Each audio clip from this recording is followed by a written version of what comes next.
All right, guys, welcome back to the stream. Welcome back to the channel. Welcome. If you are new, thank you so much for joining me today. Thank you, as always, for waiting patiently for the intro. And yes, this is a one-of-a-kind stream, certainly, because we can finally say that Grand Theft Auto 6 has finally officially been revealed. And, it's still kind of crazy to say that when you consider just like the build up to it. I mean, years and years of leaks and rumors and all this, and people making fake YouTube videos claiming that they got an early copy of GTA 6, like 2 years after GTA 5 came out. I mean, it's been a long road, and we're finally here. And so it makes sense that we have to dedicate a stream to this today. I will let you know right off the bat, though, we're not, like, GTA is going to be obviously the bulk of the conversation today, but I do have a couple of other topics as well that we'll talk about later on when we're finished. But before we get into any of the topics, I see that you guys are immediately getting the membership train started today in a significant way. We have Jake Skew 27 coming in, dropping a membership gift, and then Zombie Dragon decides he wants to drop a 5-bomb on the community, and he drops 5 membership gifts. So immediately just getting us up to 6 members, starting off the day strong. I really do appreciate that, guys. Appreciate all the support you show. Let's continue this member train. Certainly. So, yeah, this will be good. I noticed my little thing isn't popping up there, my Joel. Where'd my Joel go? I'll be honest, I'm going to have to reevaluate. I notice there's a little bit of hitching going on too. I'm going to have to clean up, I guess I could say. Clean up my my stream setup here because I have so many different things to keep track of. I'm clearly losing track and things are overlapping one another. But yeah, thank you guys so much for that. Yeah, where'd my Joel go? Joel's dead, bro. What do you mean? What do you mean he's dead? He's real to me, damn it. All right.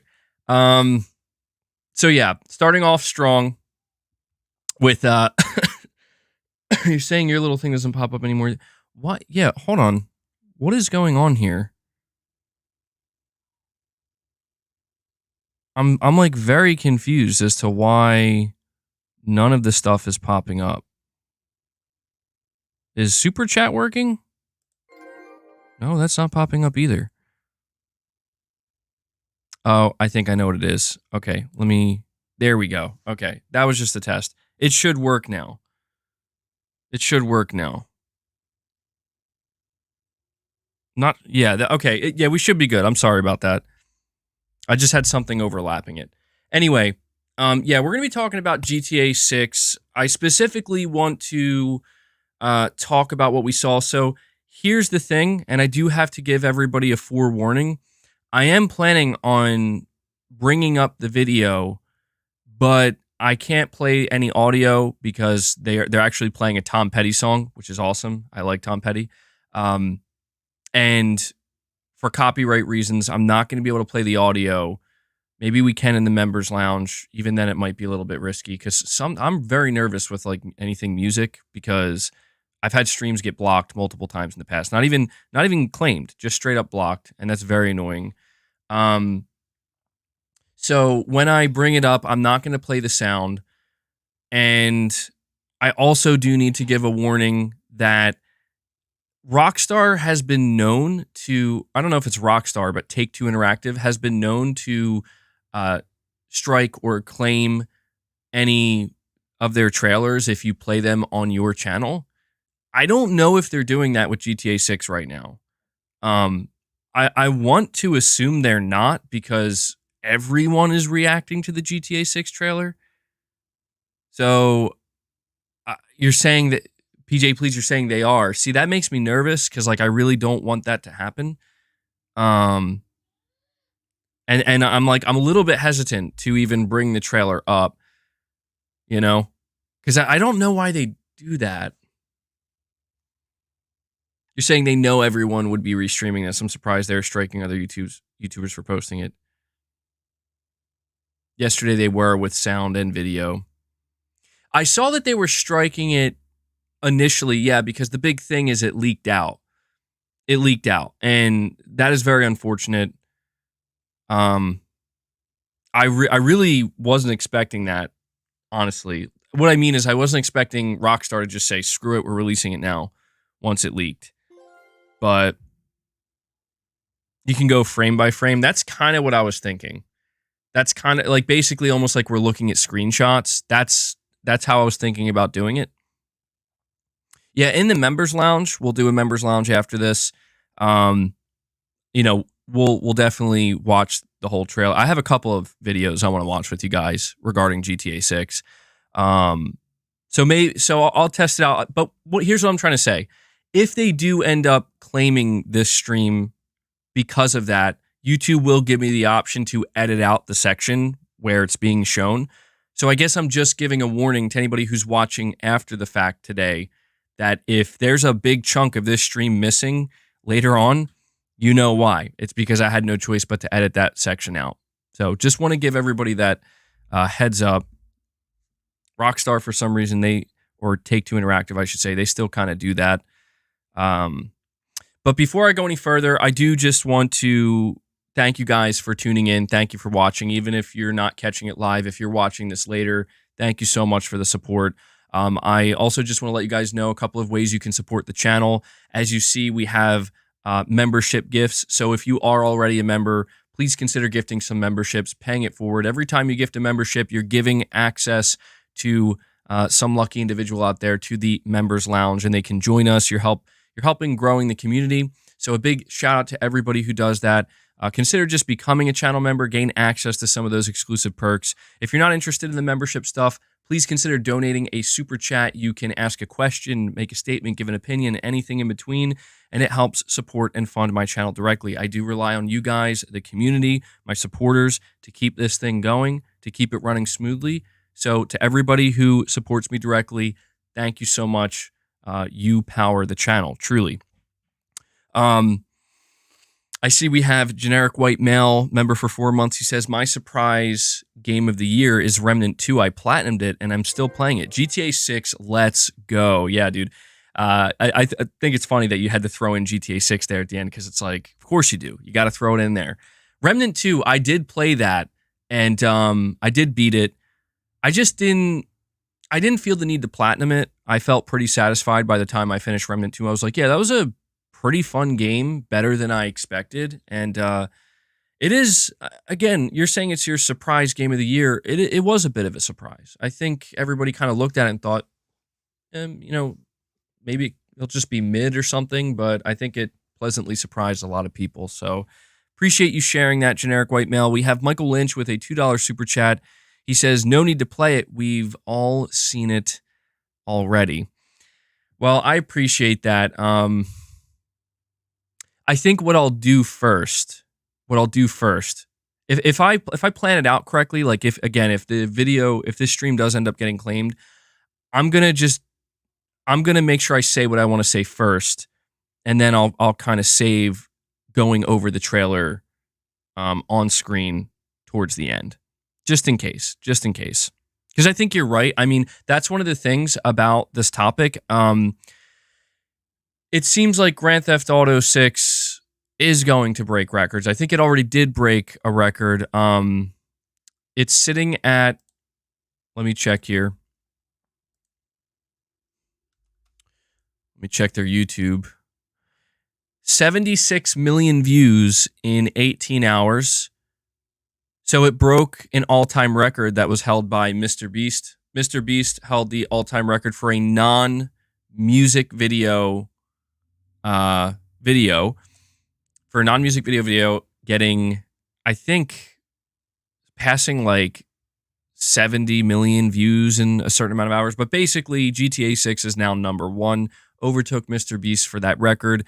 I'm not sure. I'll be honest, I'm not sure if GTA 6 is going to take the all-time record for views in the first 24 hours, because we're at 18 hours now. It's at 76 million. I think it would need to get to like 105 million by the 24-hour mark. And I think the current record is held by BTS. I think if my information is correct, it's held by BTS. I think it's at like 100 and I read it was like 101 million views, but it might be like 104. But yeah, 76 million views is no joke. To put that in perspective, GTA 5's trailer is sitting at 92 million. And GTA 5's trailer came out like what, 12 years ago? So wow. That is genuinely insane. That is genuinely insane. It really should illustrate just how much excitement there is around this game. I mean, there is a monumental amount of excitement around GTA 6, something I don't think we'll ever see again, or at least not for a long time. And we have Corey the Legend Landiga showing up, doing what he does best, doing some heavy lifting, dropping a 20 bomb on this community. Guys, I want to see some W's flowing in the chat for Corey. The legend does it again. 20 memberships gifted. He just immediately obliterates our goal. Thanks, with the help of Zombie Dragon and Jake Skew. 26 members just like that. Corey, dude, thank you so much, man. That is absolutely huge. Corey saw the membership train got off to an early start, and he's like, you know what? Let's go. Full speed ahead. I'm assuming Corey's hyped for... I can only assume. Yeah, Corey's dropping bombs because he's hyped for GTA 6, man.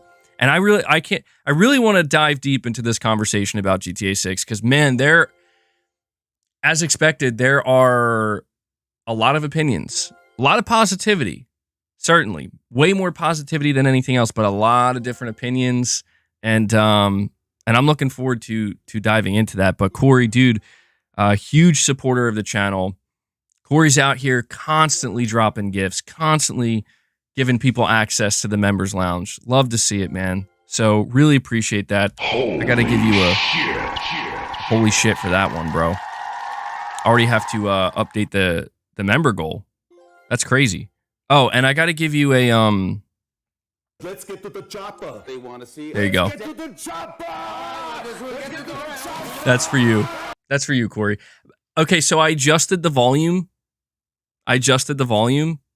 How is it this time? I lowered Crazy Arnold. Please let me know, because people have been complaining about that. More balanced today? Okay, good. Good, that's what I was going for. Let me update this member goal, and we'll continue along here. Much better. All right, good. Yeah, I felt really bad. The first time I played it, I think I had it at like max volume, and somebody said I like scared their dog or something, and I'm like, well, I didn't mean to do that. Didn't quite realize how loud it was. Corey, you're saying you went into this week assuming no news until Thursday. Boy, was I wrong. Yeah, dude. I mean, you know what's really kind of sad, speaking of like getting more news, is I feel bad for PlayStation. I feel bad for Naughty Dog specifically a little bit. And we're going to talk about this later on, but they put out a new trailer. Like, you could tell they had it planned out to put out a new trailer for The Last of Us Part 2 Remastered last night. And it's just so funny because, you know, they were thinking like, we're totally safe if we do it tonight. GTA isn't dropping till tomorrow. Meanwhile, Rockstar's like, fuck it, just put the trailer out there. It leaked anyway. And man, the literal worst timing for anybody to put out a trailer for anything. You say you don't feel bad for them. Yeah, maybe it's some kind of karmic justice. I don't know. This is for Joel.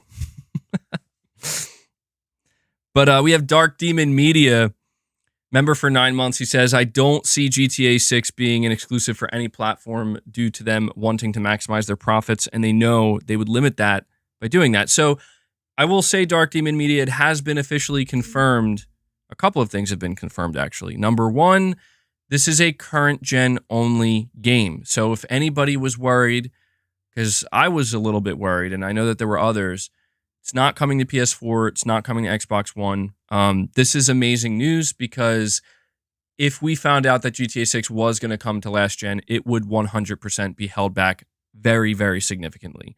And I think everybody wants to see Rockstar push the boundary as much as they can. And they are going to be able to do that now. Interestingly enough, no PC release.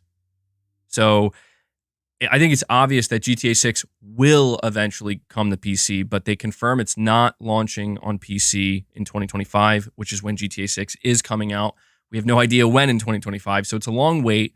But it's just PS5, Xbox Series X, and Xbox Series S. And so I'm going to talk all about what we saw in the trailer. I want to talk about how this is going to push, I think, the PS5 to its limit. We're going to talk about a PS5 Pro. I want to talk about a article I came across from Windows Central where it talks about Microsoft having a huge and unexpected Xbox opportunity with GTA 6.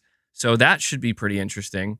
And those are the topics regarding GTA 6 we're going to cover. I'm not going to tell you the other topics I have lined up, just in case we end up getting completely consumed by the GTA conversation. I might not get to any of these other topics. Maybe I'll save them for tomorrow. But, if we do, we'll just move right into them. So yeah, Dark Demon Media, no exclusivity for GTA 6, unsurprisingly. And we have another legend returning today. Exley3000 stops by and says, guys, we're keeping the membership train going strong. 5 more memberships gifted. Exley drops another 5 bomb, following up Corey's 20. So that's another 25 memberships gifted to this community. Thank you. Exley, Appreciate huge it. shout out to you, my friend. Amazing stuff. Amazing stuff. Love to see it. So we're now at 31 members. I mean, honestly, you guys are just, I don't know if it's the GTA hype or if you just love the community that much, but you guys are going crazy. So actually, thank you so much, my friend, for that. You're saying save the topics, bro. GTA is going to dominate the stream today. That's what I'm thinking too. There is quite a bit to unpack with GTA 6 all around. I see we have Herpy Derps here. Herpy Derps, another legend, drops a $10 super chat, and he says, I wish we saw more of Jason in the trailer because it feels like Lucia is outshining him right now. I'm more interested in the role he plays now, seeing how Lucia... Is it Lucia or Lucia? Lucia. Lucia was mainly in the spotlight. Or is it Lucia? Damn, now I'm all messed up. Lucia sounds... Like, to me, that's the most natural way of saying it. Lucia. But anyway, yeah, so these are the 2 main protagonists in GTA 6, Jason and Lucia.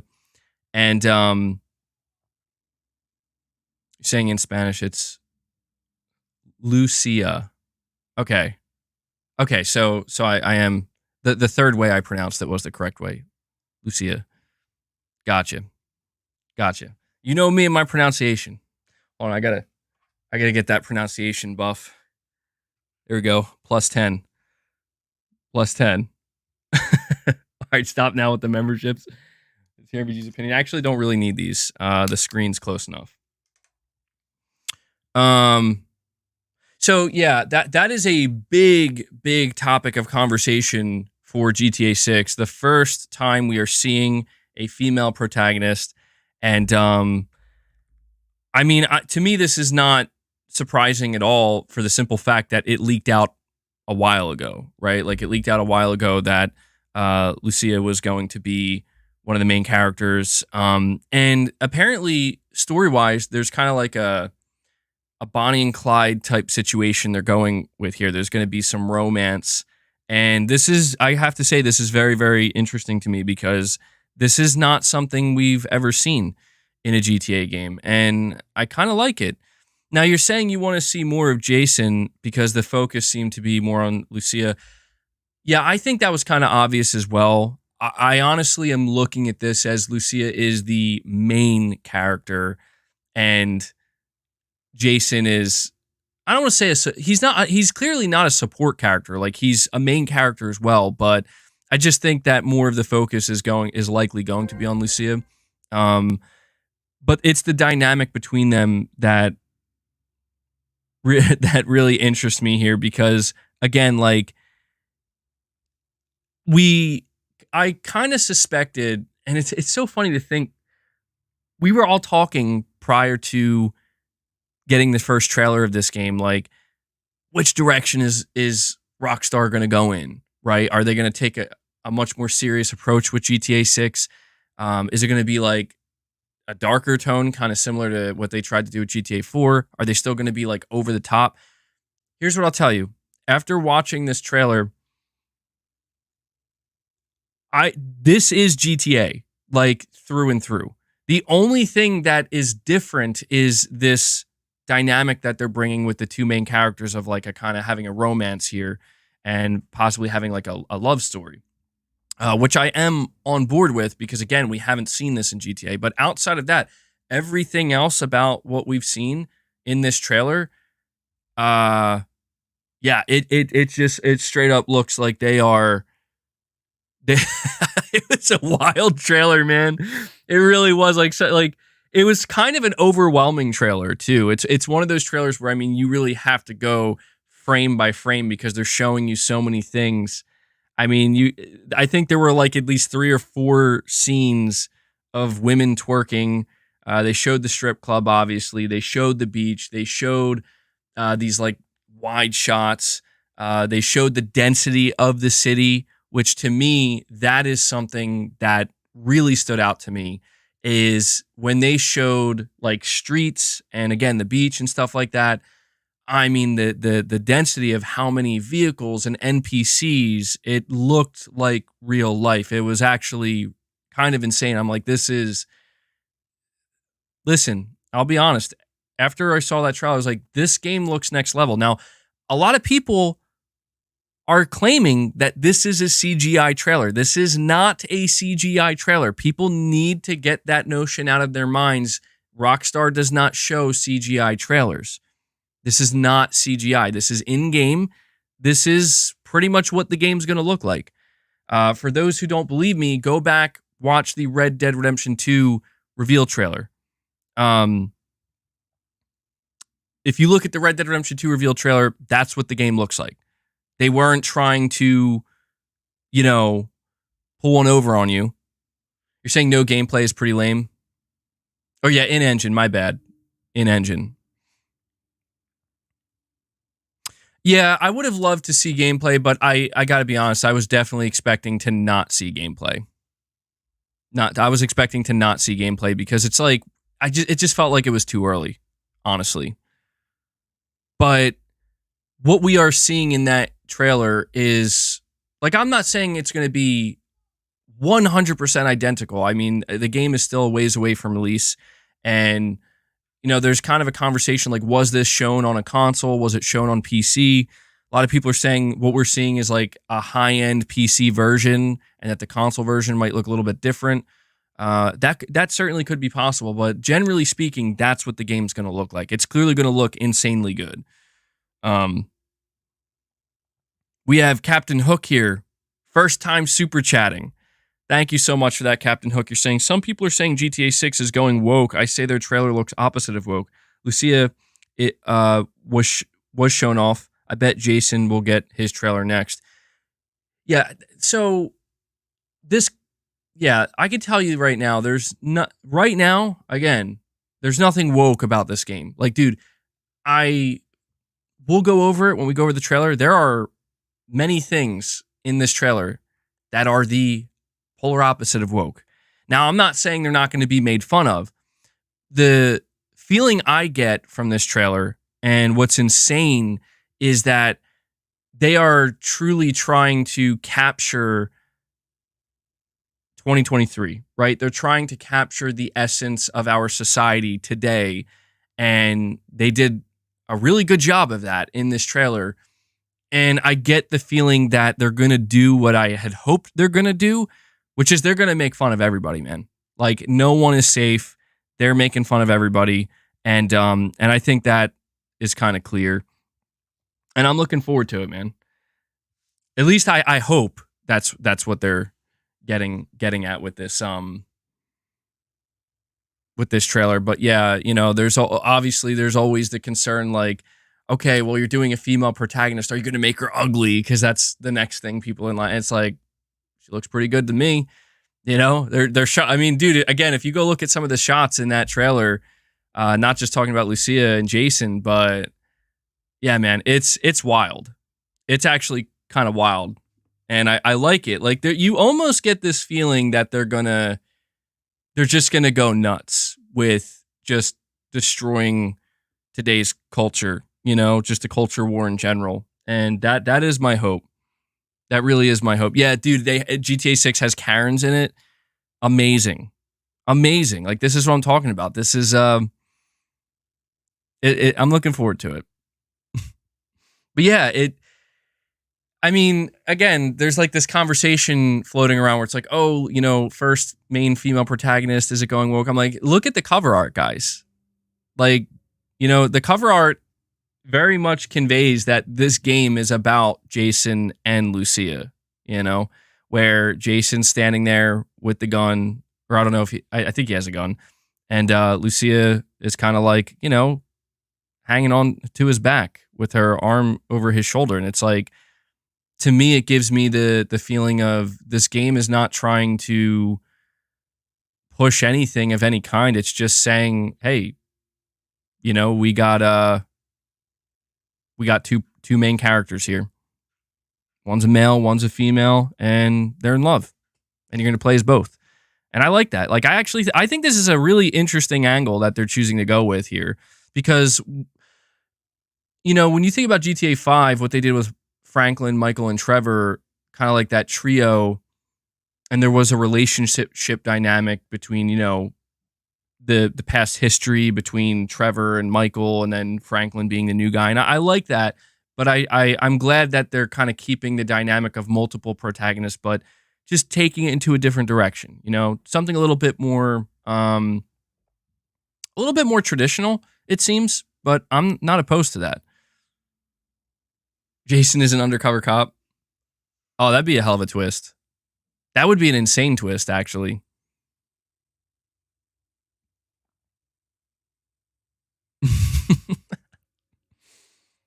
Saying you really wish it was coming to PC alongside console.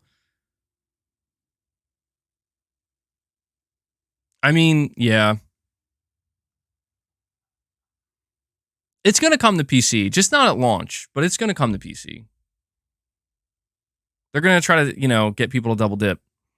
We have Orange, a member for 7 months. He says, been playing Helldivers 18 hours ago and got the biggest anxiety attack in my life when I got randomly signed out of my PlayStation Network. So many people lost their PSNs today. Yeah, somebody at Sony's headquarters or in their server room tripped over something. I did see that going around where apparently people are getting their accounts temporarily permabanned, which I know that doesn't make sense, but like, people are just getting their accounts permabanned for no reason, and then a little while later they're getting their accounts back. And to me, it seems like there's clearly some kind of major glitch going on with the PlayStation Network, and this stuff pisses me off a little bit because it's like, Sony, you still make us pay. Like, this is one of the reasons we are supposed to pay for PlayStation Plus Essential, right? Is to make sure that they can keep things in tip-top shape and stuff like this doesn't have to happen. And it's like, that's an insane glitch. That's an insane glitch. You're not even talking about getting signed out of the PSN and having to sign back in, like getting signed out and, oh, you've been permanently banned. A wake-up call to anybody who buys digital games. That's what that is. That's what that is right there. But no, that sucks, man. That really sucks. I hope Sony sorted it out. I'll probably talk a little bit more about that tomorrow, maybe. Sony hacking their own network. Yeah, I mean, they can't hack us if we hack ourselves first, right? All right, so what's the first main thing I want to talk about here regarding GTA 6? Well, I mean, we talked a little bit about what we saw in the trailer and, the main characters, but I want to talk about what this game is going to do for the current gen consoles. All right. As you can see here, I say the PS5 is going to be pushed by this game. I mean, that can be taken multiple ways. In my title, I'm referring to how GTA 6 is seemingly going to be one of the first games, potentially, that really pushes the limits of the PlayStation 5 console and the Xbox Series X. I think it's going to make the Series S blow up, straight up. And we have Corey the Legend Landiga. He is not stopping today. He is keeping this membership train going strong. Corey comes in and drops another 10 memberships onto this community. He's doing the heavy lifting today. Corey, thank you so much, man. That's 30 memberships gifted by Corey alone. He wants as many people joining us in the members lounge as possible. Amazing stuff. So yeah, I'll just let everybody know, if you are gifted a membership, we are going to do a members lounge after the stream. So join us there. And to anybody who is gifted a membership, please consider keeping that membership month over month if you want to help support the channel. Really means a lot. But Corey, thank you. Appreciate amazing stuff, man. I got to give you a, let's see. I'll do a Mark Cerny. Do Mark Cerny for you, Corey. So we're sitting at 41 members now. Awesome. Yeah, Corey always goes nuts with memberships, man. I sometimes do wonder who has gifted the most memberships on the channel. And I don't know, man. Corey's been he's been here for a long time and he's been gifting a lot. So good stuff, man. Good stuff. Yeah, we're 9 away from hitting a second goal. The Caped Crusader, member for 31 months. Really appreciate that, bud. Long-time member. You're saying, what I love most about the Rockstar is that they understand what makes them unique and sets them apart from other developers. Yeah, I appreciated that about the trailer as well. I know what you're talking about. It just kind of... So what we did in the members lounge yesterday is I rewatched every single launch trailer for all of the mainline Grand Theft Auto games. And I wanted to do that because I really wanted to get an idea of maybe what to expect, as well as the Red Dead games. I wanted to get a better idea of what to expect with the, the launch trailer of GTA 6 or the reveal trailer.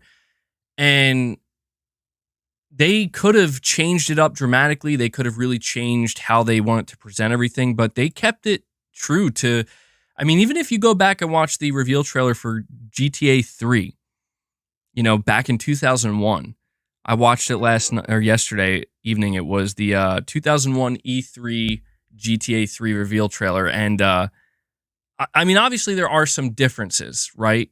But generally speaking, not that many. Like this, if you were to compare GTA 6's reveal trailer to 3's, you'd realize that there's just a kind of through line where they present it in the same way.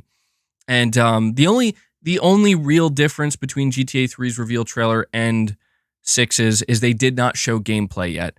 In GTA 3's trailer, they did show quite a bit of gameplay, but it's a completely different time, so it kind of makes sense why they would feel the need to show gameplay more. I feel like when you look at what they showed with the GTA 6 trailer, you can kind of understand why they're willing to hold back and save it. They know they can. And we have Exley 3000. Look at, dude, this is what Corey and Exley do. They just go back and forth. Exley drops another 5 memberships on this community. He brings us up to 46 members. Guys, we are just 4 away from hitting a second goal. You guys are insane. You guys are nuts. Exley, thank you so much, man. Thank you for keeping the membership train going. I think that's 10 for you today already. Amazing. I'll throw in a Venom. I haven't used Venom in a while. But you know what? I'll throw in... Do not be sorry. Another Kratos there. So, Exley, thank you so much, my friend. Drive by Joe, he says, GTA crossplay? It's a good question. I want to say, yeah, they haven't done it yet with GTA Online, but they have a second version that's coming. I don't see why they wouldn't. It seems like this would be the time, right? With GTA 6. And we have Herpy Derps. Another legend. He does it. Herpy Derps drops 5 more membership gifts, crushing a second goal today, guys. 51 members gifted. 51 members just like that. Amazing. I have to update the goal again. And Herpy Derps, I see that you donated a super chat as well, which I will read in just a moment. But again, thank you guys so much for all of your generous support. It's amazing to see. Herpy Derps, good stuff, dude. You say here with a $5 super chat, honestly, MBG, how is the Series S going to handle GTA 6 after seeing this trailer? Will the Series X performance be held back because of the S? So this is a great question, and I think it is a necessary question to ask when you see a game like GTA 6. I want to shout really quick. I am going to throw a little bit of shade over to the Xbox Series S. It's all in good fun here, but it's actually not from me. It's from Tom Henderson. I'm sure you guys are familiar with Tom. Let me bring it. He put out this tweet, and it's so funny because I didn't expect it to be from him. It already has over 325,000 views. He posted it 3 hours ago. And he says, not sure why people are saying GTA 6 isn't launching on past generation consoles when they've clearly said it's launching on the Series S. Damn, absolutely savage from Tom Henderson. Unexpected, frankly. Like, he's clearly getting involved with the console war a little bit here. But yeah, it was pretty funny. But you know what? That's the thing. After seeing a game like GTA 6 revealed, naturally people are asking this question. They are asking the question, how is this going to, if a game is going to look like this, right? Like this is in-engine, this is a pretty good representation, if not an accurate representation of what we're going to see. They're clearly pushing the bar here. How is this thing going to run on the Series S? Well, I'm not worried about it. I'm not at all. And you know why? Because, again, Baldur's Gate 3 proved something, and that is that when push comes to shove from a development standpoint and the Series S presents a roadblock, Microsoft will do the right thing and allow the developer to do what they have to get it up and running on the Series S, even if that means cutting certain features and basically building a separate version of it, To me, this is why I'm not at all worried, because that was Larian and Baldur's Gate 3. And don't get me wrong, Baldur's Gate 3 is clearly huge, but it's not anywhere near as big as Rockstar Games and Grand Theft Auto. It's just not. Very few things, if anything, actually is as big as that. The viewership on this trailer proves that. So if the Series S ever becomes a problem development-wise, Phil Spencer and Microsoft are just going to turn to Rockstar and say, okay, you guys cut whatever you need to. And that, that would be a problem that Microsoft would have to deal with themselves, where if it got bad enough that it was like, yeah, we have to we can only run this game at 540p at 20 frames per second or some shit like that, Series S owners would be pissed. And it's understandable because, GTA 6 was a game that you assumed you would be able to play in a competent way, in a competent fashion on the Series S. So that would be something Microsoft would have to deal with. But I just imagine Rockstar will have to scale down as low as they possibly can go for the Series S. And if they still ran into problems, they would have to maybe just cut certain things, maybe dramatically lower the density in terms of NPCs. I don't know if it would make it so that, I almost wonder if there would potentially be a version they would have to make where it's not nearly as many of the buildings are enterable or something like that. I don't know. Again, it's Rockstar. They're wizards. They are kind of one of a kind in what they're able to achieve technologically speaking. So I wouldn't be surprised if they don't have any problems with the Series S, because they're just that good at what they do, where it's they figured out ways to, again, when we look at GTA 5, right, the PS4 Pro version of that game, we still have to keep in mind, that game was developed on the PS3. When you look at Red Dead Redemption 2, that game was developed for the Xbox One, right? Even knowing the Xbox One was significantly less powerful than even the PS4. So it's I assume there's not going to be any issues, but I'm not worried at all about it. Because again, Microsoft proved that if push comes to shove, they'll make the right choice and not allow, not force a developer's hand. Say, hey, you got to put this game out with parity or else. No, they'll say, you know what? It's too important. We want the game on our platform. Do what you got to do. Drive by Joe says, oh no, no crossplay because of Series S. No, that would definitely not happen. Drive by Joe, no way. If crossplay was going to happen, it would just it. To me, it's obvious that that's a Take-Two Interactive choice. If there's going to be crossplay for GTA Online 2, that's going to have to come from Take-Two saying, yeah, we want to do this.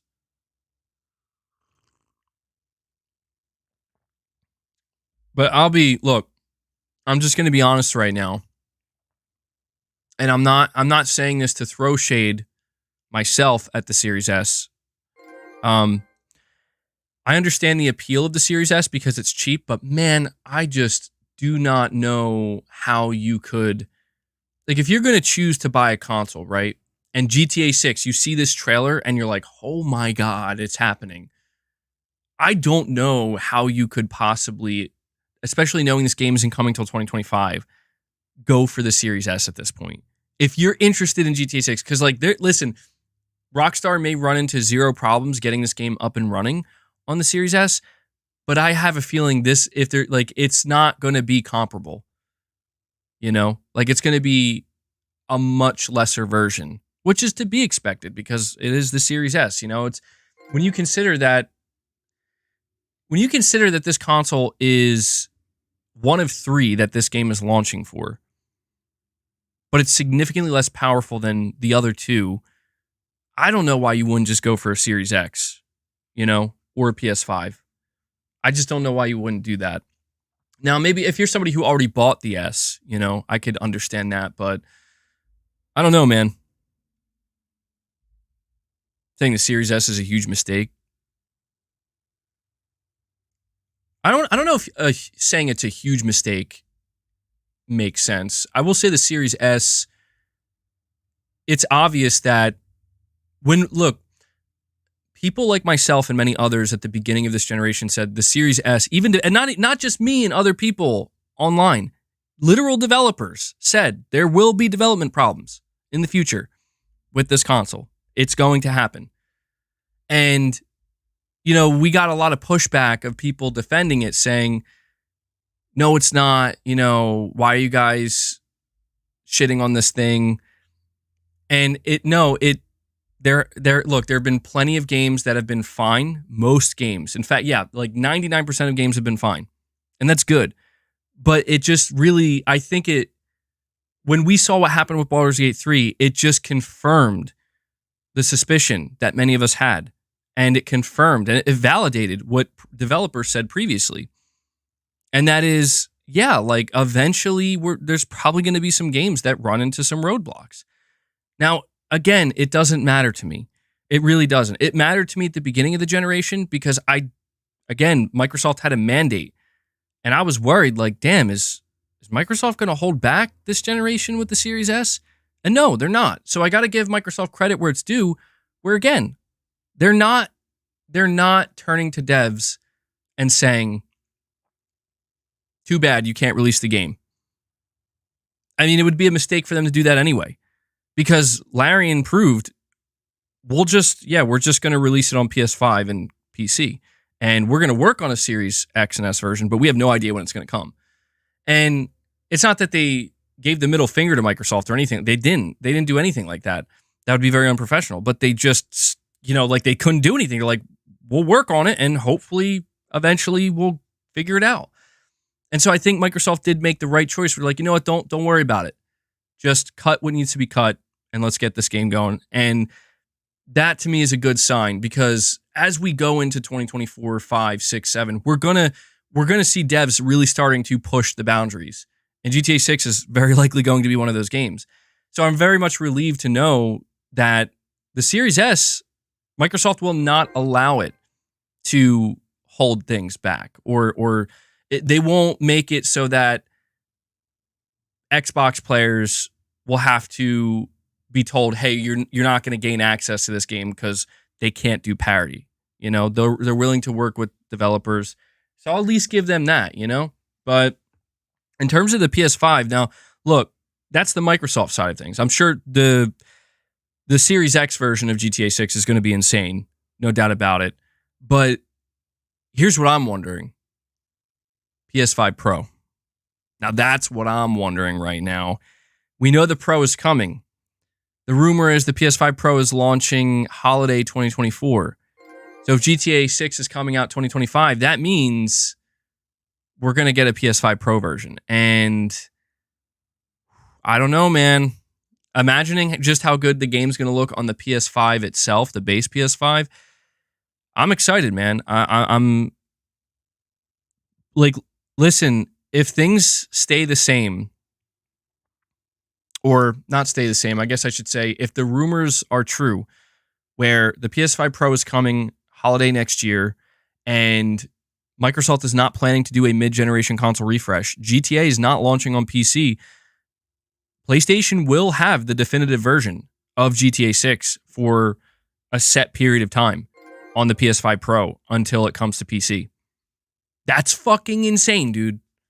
That is that's insane, because that is going to be the version that a lot of people are going to want to play. Let me see here. We got Lore Cannon with a $5 super chat. He says, funny thing is that thanks to the Series S, we might get 60 FPS on the PS5 and Series X. Also, it sucks that PC will get it 1 year later. It's kind of greedy from Take-Two. Yeah, see, that's what kind of messes with me a little bit, is people are telling me that what we saw in that trailer, that's high-end PC, dude. Like, that's not console. That's so weird to me, because it's like, but they literally said it's not coming to... Well, they didn't say it's not coming to PC. They just said, like, right now, no plans for PC, just console. I don't think so, man. Like, I don't think people are paying attention to the fact that go back and look at GTA 5's reveal trailer. That was the 360 version that we saw in that trailer, in that reveal trailer. You can tell. Go look at it. That was not a high-end PC version. So this is why I'm like, and the same thing with Red Dead, dude. Go look at Red Dead Redemption 2's reveal trailer. That's not high-end PC. As far as I can tell. I remember that's what the game looked like on the PS4 and the Xbox, or maybe it was like PS4 Pro or something, or like Xbox One X. But it looked really good. And it looked pretty much the same as what we got. So that's why I'm saying it would be very strange to me. Because what people are basically trying to convey to me is that, hey man, you play on PS5 and you know that GTA 6 trailer you saw, the game's not going to look anything like that. Or not, it's no way it's going to look that good. And the reason being is because what you're seeing is running on like a high-end monster PC. And I'm like, but that's like not how Rockstar has ever done things. Maybe they changed it this time and they said, yeah, we are going to but I don't know, man. I'm leaning towards what we saw in that trailer is what we're going to get on console. I do. And if that's not a bad thing, I think people should realize that, because if that's what we're going to get on console, then PC is going to be even more fucking insane when it eventually comes out. So I don't know, man. What PC version? When eventually, right? I think most of it was in-engine cutscenes.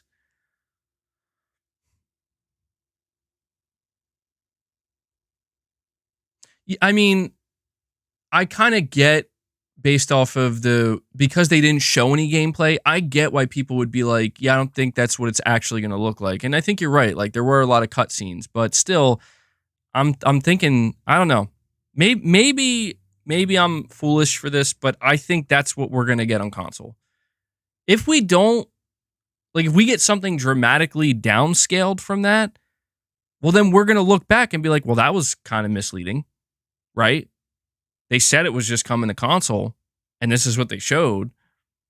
Again, that to me is not Rockstar. We've seen other developers and publishers do that shit in the past, but I don't recall Rockstar ever doing anything like that. Everything I recall seeing of Rockstar's trailers, one of the things that makes them so special is that you know you're not being tricked. You know? Like, they're not trying to pull one over on you. They're just, this is the game. Like, this is the game. And this we talked about this yesterday, where it's like, what are my expectations? I told you, one of my expectations is that and somebody asked this because they were like, you look at the leaked footage of GTA 6, it didn't look very good. And I tried to tell people, like, dude, that footage was from like 2018, 2019 builds of the game. The polishing phase in terms of the graphics and really maximizing that doesn't come till the end of development or towards the end of it. I said, so when we see this first trailer, I'm expecting it to look mind-blowing, graphically speaking. It'll probably be 30 FPS. Yeah, I'm fully expecting that. But yeah, Lore Cannon, I hear what you're saying. I would say I'm surprised to hear that they're doing a PC version later, but no. Well, so here's the question, right? Like, everybody assumes that Rockstar is, or not Rockstar, that Take-Two Interactive is not going to release a PC version specifically because of greed, right? Like, they want to get people to double dip and whatnot. I don't doubt that. But is it possible that it's just because a PC version isn't going to be ready? Is it possible that Rockstar is just focused on really getting everything, squeezing as much juice, every last drop out of the consoles, and just focusing on those 3 SKUs, and then after that they'll worry about scaling for all the different potential PC configurations? That doesn't sound far-fetched to me. Like, if anything, that sounds kind of realistic, you know? I mean, people are always saying, like, oh, well, they're developing these games on PC. Well, yeah, but still, they're developing them on PC, but they are optimizing for the consoles. That's the big thing for me right now, you know? This is, again, I feel like kind of what we've seen in the past. But yeah, it could be both. It could be both, honestly. And we have Matt Fu, who is very, very clearly becoming a legend here on the channel. Matt Fu drops in and he says, we will keep this membership train going today, MBG. 5 more memberships dropped for the community, bringing us up to 56 members. You guys are destroying it today. So Matt Fu, thank you so much, man, for your continued support and generosity to the channel and the community. Thank you. That is for you. It. And there is Snake as well, man. So really appreciate it, Matt. Always stopping by, always dropping some membership gifts. Love to see it. Where are we at? Neutral Zone with the $2 super chat says, Series S runs Cyberpunk at 60 FPS. Fine. Why not GTA 6? Well, that's the thing. I am just assuming, because that's all I can do. Everything you're hearing from me are just assumptions. I am assuming that the Series S version will be scaled down quite dramatically. I'm assuming that the console versions, the current console versions outside of the Pro, won't have a 60 FPS option. And the only reason I'm assuming this stuff is not to doubt Rockstar, but it's more along the lines of, I am just approaching it from a position of, they're going to attempt to do things in this game with, under the hood, I guess you could say, that haven't been achieved in other games. So like when we talk about Cyberpunk, it's no offense to CD Projekt Red, and I've heard amazing things about Cyberpunk and like this stuff that they've achieved, but it's like, I don't know that we're going to be able to compare Cyberpunk to GTA 6 when it's all said and done, because I'm not fanboying for Rockstar here. It's just, it's been over a decade, and I don't know, man. I don't want to doubt Rockstar. I'm fairly confident that anything Rockstar does in GTA 6 and what we see in this game, I think it's going to set a new benchmark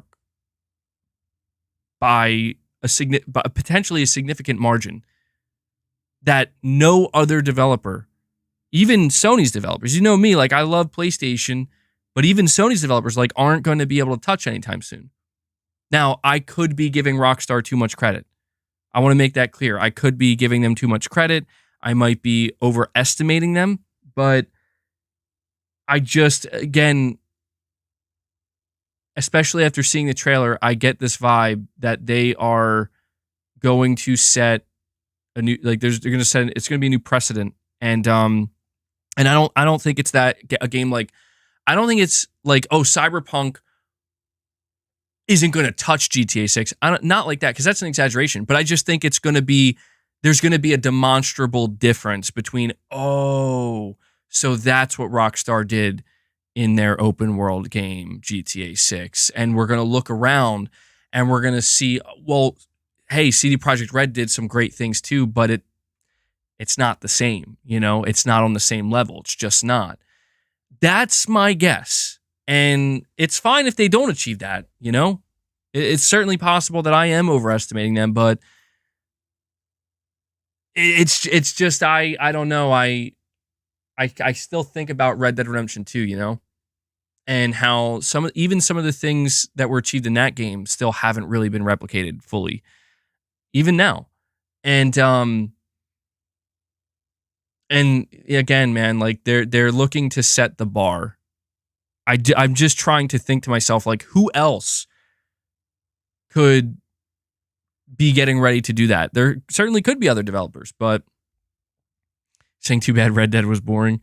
I wouldn't say it was boring. I mean, maybe for some people it was boring. It was definitely slower paced, certainly, but I think it kind of fit the theme of the game.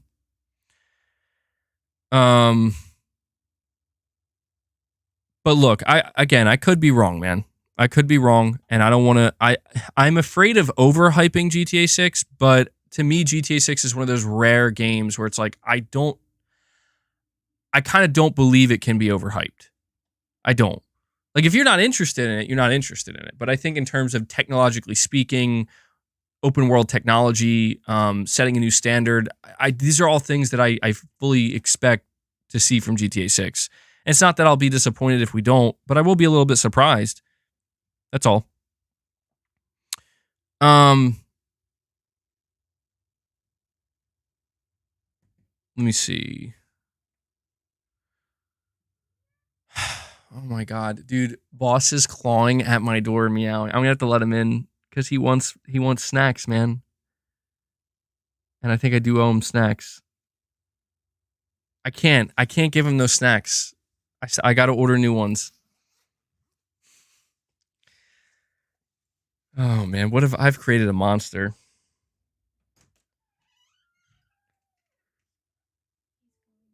I know. That's fine. All right. All right, my wife just let boss in. I should probably prepare my desk here because he is going to make his presence known.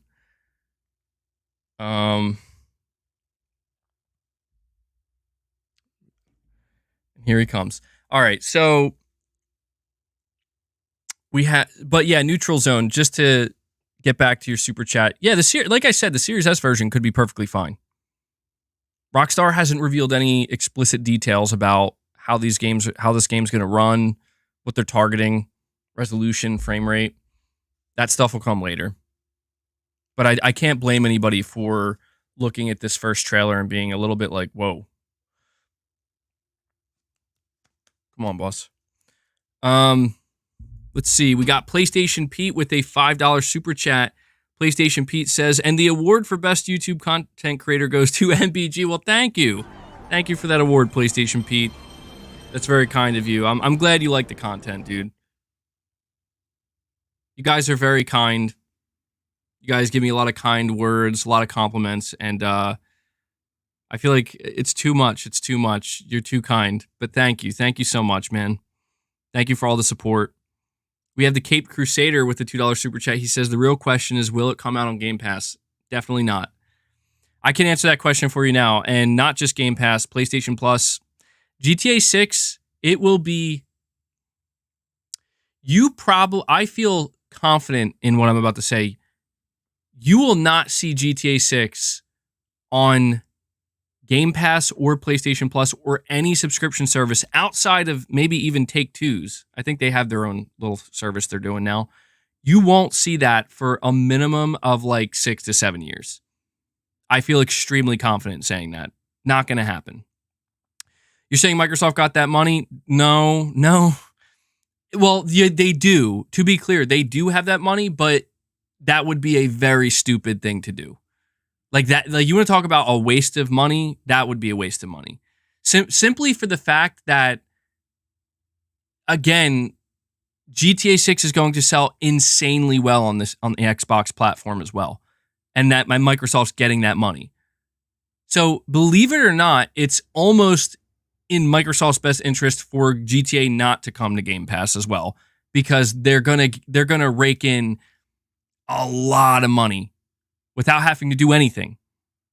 They're just gonna collect that 30% for every copy that of GTA 6 that's sold. And believe me when I tell you, a lot of copies of GTA 6 are gonna be sold on Xbox. So yeah, I also want to point out that Strauss Zelnick, the CEO of Take-Two, he's made it clear how he feels about subscriptions, gaming subscription services. He's made it clear that he's fine with them as like a place for older games to go, games that are no longer selling. So yeah, GTA is not going to show up on any sub service. I don't want to say ever, GTA 6 that is, but many, many, many years later, when the game is basically reduced price, and I don't even want to say when it's not selling anymore, but when the game slows down a little bit and is reduced in price, and they're clearly pushing GTA Online 2 more than the actual game itself, then maybe. But I think that'll be many years down the line. Yeah, because that's pretty much what they did with GTA 5. I think they'll follow that. I think if you look at how long it took them for GTA 5, extend that by a couple more years when it's reduced to ashes. Saying, bro, everyone has a price. I agree. No, don't get me wrong. Microsoft could afford it, but it would be billions of dollars. It would be literally billions of dollars. And believe me when I tell you, that's not worth it for Microsoft. It's not, because you're talking money that could go towards a whole nother acquisition potentially, to own another studio or smaller publisher. Even then, Take-Two might not, dude, because no one knows the ceiling. That's the important thing to understand about Grand Theft Auto 6. You're saying everyone has a price. That's true, but in the case of GTA 6, maybe not, because no one knows the ceiling. Take-Two does not know how many copies GTA 6 is going to sell. All they know is it's going to sell a fucking lot. But in terms of the ceiling, right now it's looking like the sky's the limit. Again, I want to remind you. I want to remind people, because I just don't think people understand fully. GTA 6's launch trailer from yesterday is at 80 million views in 19 hours. 80 million views in less than 24 hours. GTA 5's reveal trailer is at 92 million after 12 years. No one knows the ceiling of this game, bro. Dude, I'm telling you, it's gonna be whack, is what it's gonna be. It's gonna be insane. Do you know how many, dude, every video game publisher is about to be so jealous of Take-Two Interactive. Every video game publisher is going to be, even Nintendo will be jealous, because they're like, what? And I know that sounds crazy, but yes, I'm going there, because this is the type of game GTA 6 is. It's exciting. I think it's exciting. Because that would be a good way to describe it. GTA 6 is an anomaly. GTA 6 is the one. Once every 10 to 13 years. So basically GTA 6 is like Neo from the Matrix. Got it. Let me see here. So did you guys see all of the memes that came out about the leaker? Because that's kind of the sad thing about GTA 6. And I will admit, I feel kind of sorry for Rockstar. Because listen, it's the fact that we'll likely never see something like this again, or at least not again, not anytime remotely soon, another 15 years or something like that. But the level of excitement and anticipation for GTA 6 is unrivaled. It sucks. Like, it really sucks that it was ruined by somebody, and that person's probably dead, straight up. Like, straight up. I saw there was like this thing trending on Twitter of like it's like a video that came out of like a house like blowing up, like completely exploding as like cops pulled up to it, and everybody was like, yeah, that's the GTA leaker's house. It's like, yeah, it probably was. I mean, jokes aside, man, that you gotta be nuts. You gotta have a fucking death wish to leak GTA 6, man. Because it's like, oh, you're done. You are done, bro. There ain't no way you're making it out of this one. You're talking about, I mean, you're talking about, again, a reveal that's likely to, it seems like it might break all records. Yeah, you're toast.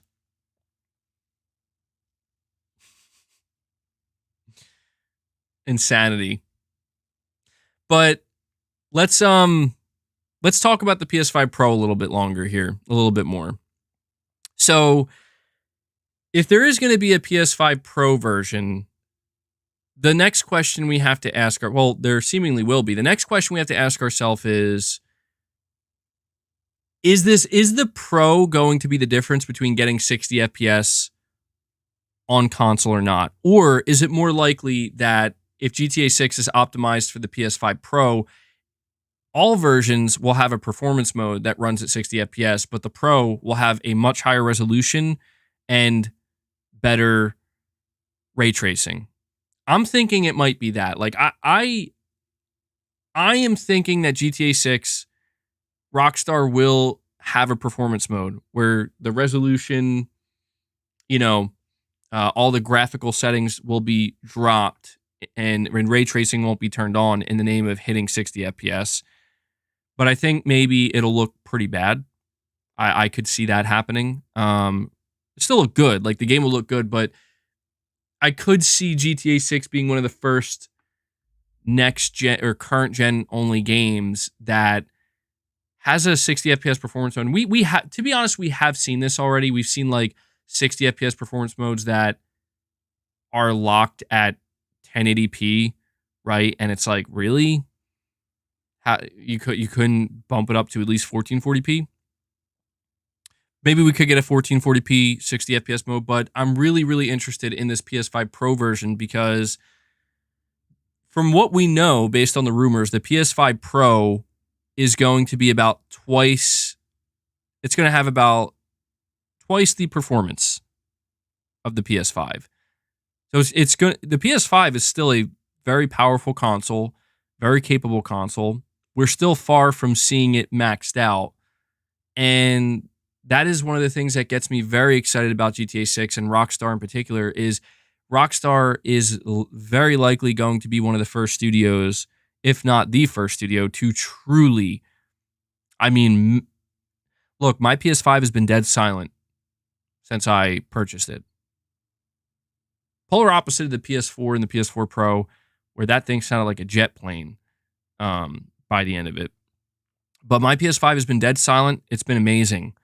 I wouldn't be surprised if GTA 6 is the first game that makes that console start to actually fucking make some sounds and really kick that fan in high gear. I would not be surprised if GTA 6 is the first game to do that. So I'm automatically very excited and very interested to see just how far Rockstar can push these consoles, the Series X and you know what? The Series X will be an interesting case too, right?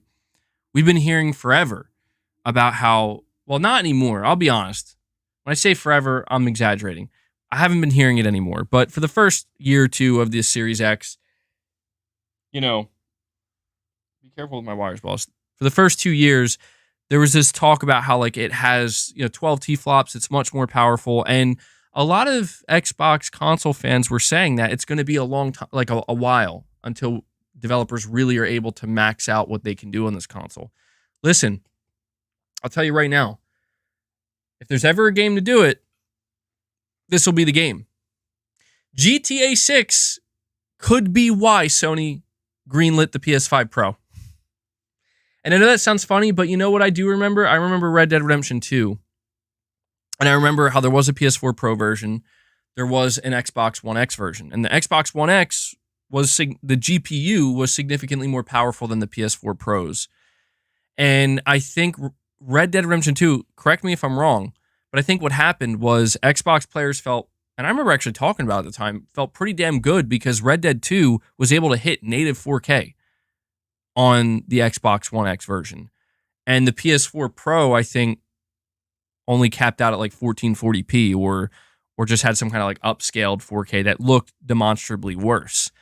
And I wouldn't be surprised if like, see, it's kind of sad for the Xbox Series X in a way. Not super sad, but just a little bit sad in that this console was all about the power of it and how it is more capable. It has all these features that the PS5 is supposedly lacking, and we're going to eventually see devs take advantage of it.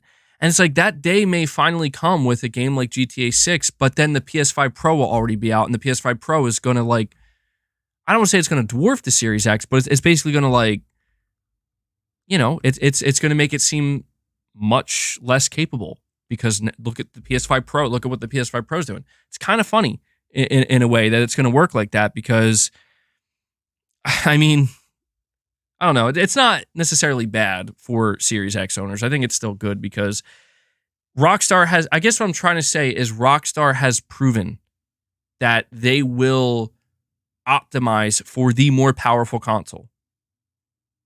That's what they proved that with Red Dead Redemption 2, where they will squeeze as much out of it as they can. And so right now, yes, on paper, that is the Series X. So who knows? Maybe that was the Xbox Series X version we were seeing. But this is why I'm very interested in the PS5 Pro, not because it's just a power factor or anything like that, or bragging rights or anything, but just because it's like, well, shit, man, if you can make the game look this good on the PS5 and the Series X, what could you do with the Pro? So I'm looking forward to it. Here's Boss. Here he comes.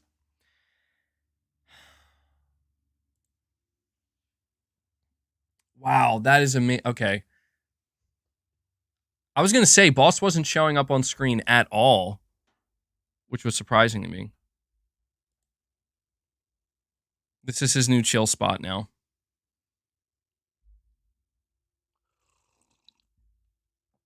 Is PS5 even confirmed? Yes. The confirmed platforms for GTA 6, PS5, Xbox Series X and S.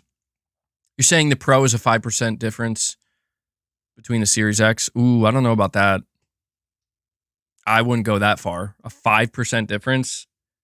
That would make the Pro completely pointless, man. I don't know what the difference. It's hard to. We can't say what the difference will be because we don't know the specs of the PS5 Pro. But the thing here's the thing though. Regardless of how this plays out, man, in terms of like who's gonna have the best version of GTA 6, what I do know is we're gonna finally see these consoles being fucking pushed, man. And that I've been waiting for this. I think we've all been waiting for this. I don't want to make it sound like we haven't gotten glimpses of that. You know, I think of Ratchet and Clank Rift Apart, where I don't know that Ratchet and Clank it wasn't pushing the PS5. Ratchet and Clank was just kind of showing. It was just kind of showing like here's some of the more interesting, unique things that the PS5 can do compared to the PS4, right? But I feel like in terms of just really getting that game, and maybe for some people like Cyberpunk felt like that, but even beyond that, man, like I'm expecting GTA 6 to be that game, possibly the first one. We'll have to see what games. It's worth noting, I keep talking about GTA 6 as if it's coming out next month or something. GTA 6 isn't coming out for potentially another 2 years. It's not coming out until 2025 or like a year and a half or something. So I don't want to jump to conclusions and assume that 2024, who knows? We could see something completely mind-blowing next year, 4 years into the generation, right? But I don't know, man. A GTA game is basically a once-in-a-gen game. We only get them once a generation, and I want to see. I want to see what these consoles are truly capable of. And GTA 6 could single-handedly justify potentially a PS5 Pro. Is the PS5 Pro even confirmed? Well, it depends on how you look at it. It has been confirmed by Tom Henderson of Insider Gaming. And I know how people feel about insiders and leakers, where it's like, oh, I'm not going to believe it. But Tom Henderson is probably the most reliable source for PlayStation ever. Specifically with hardware, every single thing he's leaked about PlayStation has happened. Every single thing. So he's not somebody who just like throws shit out there. And he said that, yes, the PS5 Pro is coming. Holiday next year. Of course, it could get canceled. But I'll tell you what, this GTA 6 may prove to be the game that justifies the Pro. You know, I think a lot of people, when I say justify it, I don't mean that like, oh, if you buy the PS5 version of GTA 6, you're getting a shitty version. No. I just mean like the difference we see between that and you think of Sony's own games as well, right? Games like Wolverine. Oh my God. Are we going to get Wolverine and GTA around the same time? Oh my God. I didn't even think of that. That's overwhelming in a good way. Holy shit. Imagine you walk into the fucking store, you go on Amazon and you got to pick between a Wolverine PS5 Pro bundle or GTA 6 PS5 Pro bundle. God damn. I think we are going to see some amazing shit in the next couple years on PlayStation. I mean, in gaming in general. Not at the same time. Hopefully not. Yeah, get anybody who... Dude, right now, game developers are... Any game developer who was targeting a 2025 launch is like, should we just delay it to 26? Should we just try to get it out the door in 2024? Did they confirm marketing rights? No. When it comes to the marketing rights, it's up in the air. I think it'll be like the second trailer where we get confirmation. I still feel like Sony probably secured them, but maybe not. Maybe Microsoft has it this time. I have an interesting article here from Windows Central I want to read to you guys because this article seems to believe that GTA 6 is going to be a huge opportunity for Microsoft and specifically the Xbox console. Wolverine, Death Stranding 2, Ghost of Tsushima 2, Metal Gear Delta, and GTA 6. Oh, man. It sounds so good. It all sounds so good. Nintendo. Oh, plot twist. Nintendo has the marketing rights. Oh, my God. That would be the funniest shit ever. Turns out, the Nintendo... Yeah, is it going to... So they didn't... Wasn't there like a rumor that GTA 6 was going to target the next Nintendo Switch console? Man, I didn't even think of that. I could see it coming later on, maybe. Right now, there's no confirmation for GTA 6 regarding anything Nintendo. No confirmation.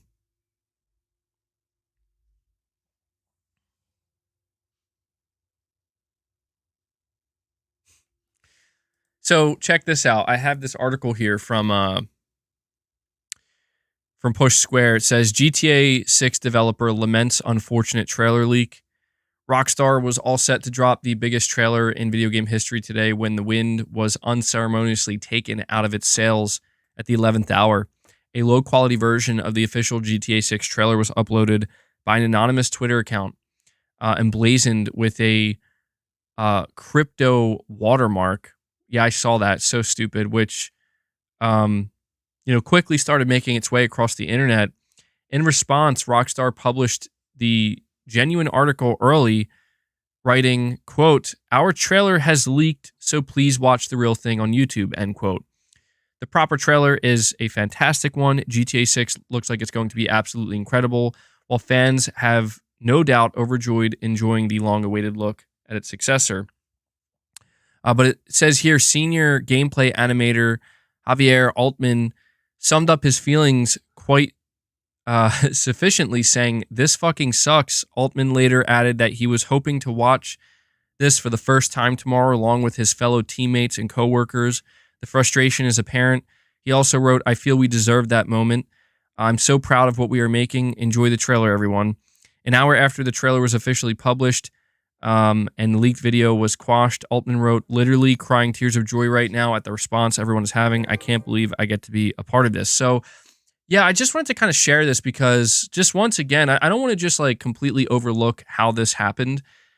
Leaks always seemingly, well, they don't want to say they always suck. I'm sure like to an extent they always suck for whoever's project it is. But in this case in particular, I mean, this is one of the most disappointing leaks because I did see that. I was just kind of, in yesterday's Members Lounge, we talked all about Grand Theft Auto. The title of my Members Lounge from yesterday is Preparing for the GTA 6 trailer. And I was actually in the process of setting up I did get my stream set up for early this morning to react to the trailer with you guys live. And I was working out and I just checked like the Gaming Leaks and Rumors subreddit and I just saw like GTA 6 trailer leaked. And I was like, no fucking way. I was like, this can't be real. And I was looking at it and I didn't actually click the trailer, but I was reading what people were saying and everybody was saying like, oh yeah, this shit is definitely real. And I was like, no. And I knew in that moment, I was like, this is going to catch like wildfire. You know, like this is it. Like it's over. It leaked. It's out. And I was just kind of sitting there waiting. I'm like, there's no way. I was like, there's no way Rockstar doesn't do something. And I expected them to do something, like take it all down and copyright. But I think, you know, they did what they had to, which was there's no way you were going to be able to just copyright strike everybody and keep your eyes peeled for the next, 12 hours or something, or, 9 hours. It just isn't realistic. So they just dropped it. And I noticed it got off to a much slower start than you would have thought. It's good to see though, again, checking their YouTube channel. It's good to see that even though the timing of it was off, it didn't slow it down. It didn't get in its way, you know? But I couldn't believe that. I was like, damn, dude, we were so close. Because I got to admit, I was pretty disappointed too, because I was really looking forward to putting up the stream and reacting to it live with you guys. Because, I mean, it's like, it's GTA 6, you know? Like, when's the next time we're going to have a live reaction to a brand new GTA game, you know? So I was disappointed as well. But it seems like that developer kind of quickly turned it around and found a lot of joy in seeing the positive response. We have the Caped Crusader with a $5 super chat. And he says, the new GTA 6 trailer is going to shatter every record known to man. I wonder how this makes other devs feel that they can't even get 1/4 of the views. Yeah, I'll be honest, dude. If I was a developer, I wouldn't even want to see it. You know, it would be hard not to be jealous because it's like, shit, man. Damn. I mean, I'm trying to think of any other games that realistically could have this level of anticipation, but nothing comes to mind, man. Maybe like Half-Life 3, which isn't even real. So it's like, I don't know. It's like we said, it's an anomaly. You're saying we have it the other way around. This puts more pressure on Rockstar than anything else. That I do agree with that. The most amount of pressure is on Rockstar, for sure. Yeah, where, you know, like, again, the expectations are I mean, they're ungodly. But Cape Crusader, I appreciate that super chat, my friend. We have Champagne Picks, I guess. I don't know if I'm saying your name wrong. Apologies if I am. But you're saying here, what's up, MBG? I found your channel from a Mystic video. Oh, that's cool. With GTA 6 launching in 2025, do you think that puts pressure on Insomniac to release Wolverine early? No, I think every video game publisher and developer, they're going to be tuning in to every trailer drop for GTA 6 just as intently as we are, if not even more intently, because they're waiting for that release date. I don't think it's necessarily going to encourage any developers to release their games early. It might, but it's just a matter of whenever we get the actual release date for GTA 6, that every developer is going to know, okay, move your game. Just move it. You know there's going to be that one studio that tries to challenge GTA 6. You know there's going to be that one studio. There always is. It never fails, man. It never fails. And oh my God, we have Brian Jemison. Brian Jemison comes in and drops an incredibly generous super chat, a coveted red super chat. YouTube knows what they're doing with these colors, man. It's like fucking playing a RPG or some shit and getting like a fucking like legendary whatever like role or something. But he comes in with the coveted red super chat, drops $125 super chat. Insane support from Brian Jemison. He says, "Hey MBG, love your content, bud. Happy to see your channel growing. Just curious to hear what your plans are for the channel as we enter the new year. Thanks." Well, thank you, man. Seriously, I'm so happy that you are enjoying the content, and it's a very, very kind thing you're doing here, dropping such a significant amount of money in a super chat to show your support in that way. And it's a really good question, and I'll try to keep it brief, because I know that the reason why I want to keep it brief is just because plans obviously could change. But essentially, my plan going into the new year is, simply put, on a weekly basis, I want to have, during the bulk of the week, I would say probably Monday through Thursday, either Sunday through Thursday, Monday through Thursday, we're going to have a show every day like we are right now, a live show. And we're going to have members lounges. And then every Friday, I'm going to do a weekly news video for people who are not interested in the streams or this type of content. They want the short to medium form content. They want the quick news. And I'm going to gather up all of the PlayStation news of the week, all the relevant PlayStation news, and I'm going to disperse it in a Friday video. And then that'll kind of be the cycle. And obviously, I do have other things I'm thinking of as well to help kind of do some extra or different things on the channel. One of those things is more gameplay on the channel, of course, but I'm not going to announce them right now just because I want to take it slow. And again, I don't want to screw anything up too much. But that's generally, right now, that's generally what I'm aiming for on the channel. The streams I really do enjoy, and we have an amazing community, and I love streaming, not even just because of the support, but because it's, I don't know, it just comes more naturally to me. I like making videos. Obviously, that's how I started this channel, and that's never going to stop. There will always be videos, but I want to get something on the channel that people can, they can expect, because I feel like the past couple months, my schedule's been all over the place. And I do apologize for that, but it's all in the name of trying to work it out, sort it out, figure out what is best for the channel, what is best for me as a content creator, what is best for the audience, trying to keep all of that in mind.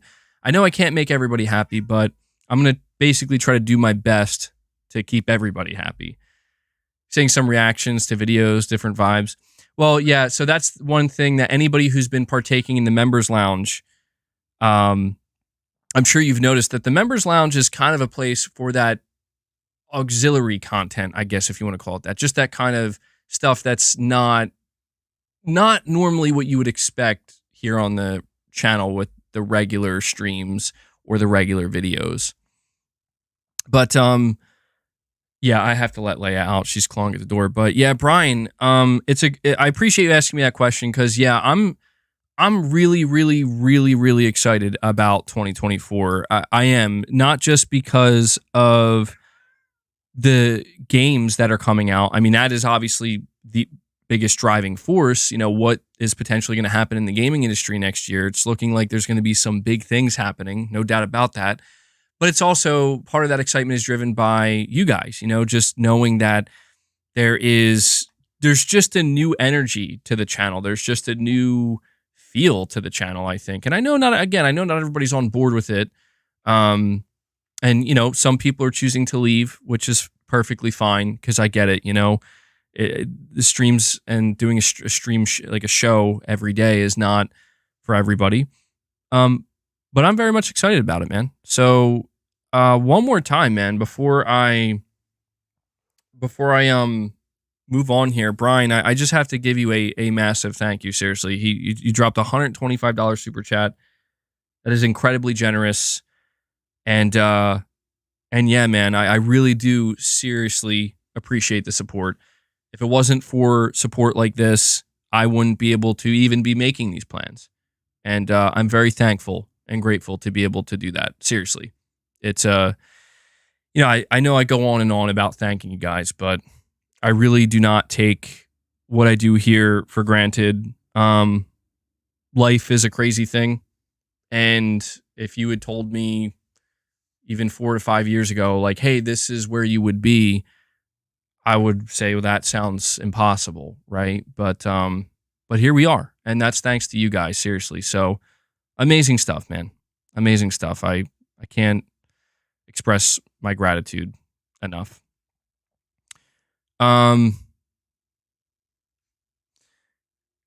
SGT says, MBG, I don't know if you mentioned it, but will you be streaming the Game Awards? Absolutely, yes. So yeah, I'm going to do another stream tomorrow, but on Thursday, that's the only time the schedule is going to change, because I will be streaming the Game Awards. So, you know, I'm going to put my stream out there early so you'll see it. But yeah, I'll be honest, I'm very excited about the Game Awards, just because it really does seem like there's going to be a lot there, not just for PlayStation, but in general. Seems like there's going to be a lot of stuff. So the Game Awards, I'm 100% going to stream. It'll be the last big event, probably just the last event of the year for gaming. And I hope, you know, it ends with a bang. I'll continue to obviously put out content after the Game Awards, but yeah, I'm 100% streaming it. So I hope you guys will tune in and watch it with me. I'm really interested to see if, because it was confirmed Christopher Judge is going to be coming back as a presenter. I'm really interested to see if he does like another 10-minute speech. And maybe it won't be Al Pacino standing next to him this time, another famous actor. We'll see. But yeah, Brian, one more time, man, thank you so much. I got to give you, Brian, because you dropped a $125 super chat, I'll give you, Let's get to the chopper. I'll give you the Crazy Arnold that we all yearn for here. Thank you, man. Pavi Pablo knew. He knew. He's like, I know it's coming. By the way, guys, before we continue this conversation, we are sitting at 247 likes, which is awesome. Do me a favor, hit that like button. Lets me know you guys enjoy the content, you enjoy the show, and it helps with YouTube's algorithm. I'm just going to let Leia out of the room, and then I'm going to read this article about why apparently Microsoft has a huge and unexpected Xbox opportunity with GTA 6.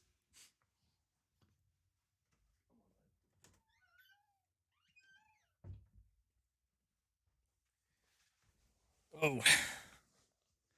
All right. So this was written by Jez Corden of Windows Central. It was published a couple of hours ago. It says, yesterday, Rockstar Games treated us to the first in-game footage of Grand Theft Auto 6 set in Vice City. GTA 6 looks set to raise the bar for open-world realism, complete with cutting-edge visuals wrapped in the gritty satire the legendary studio is known for. However, there are some caveats. GTA 6 will launch at earliest in 2025. Not only that, GTA 6 will also be a console launch exclusive to the PS5, Series X, and Series S, with no Windows PC version even mentioned. Grand Theft Auto launches are always a moment in gaming history. GTA 5 is one of the most successful video games of all time, with billions of dollars in revenue generated and influence spanning decades.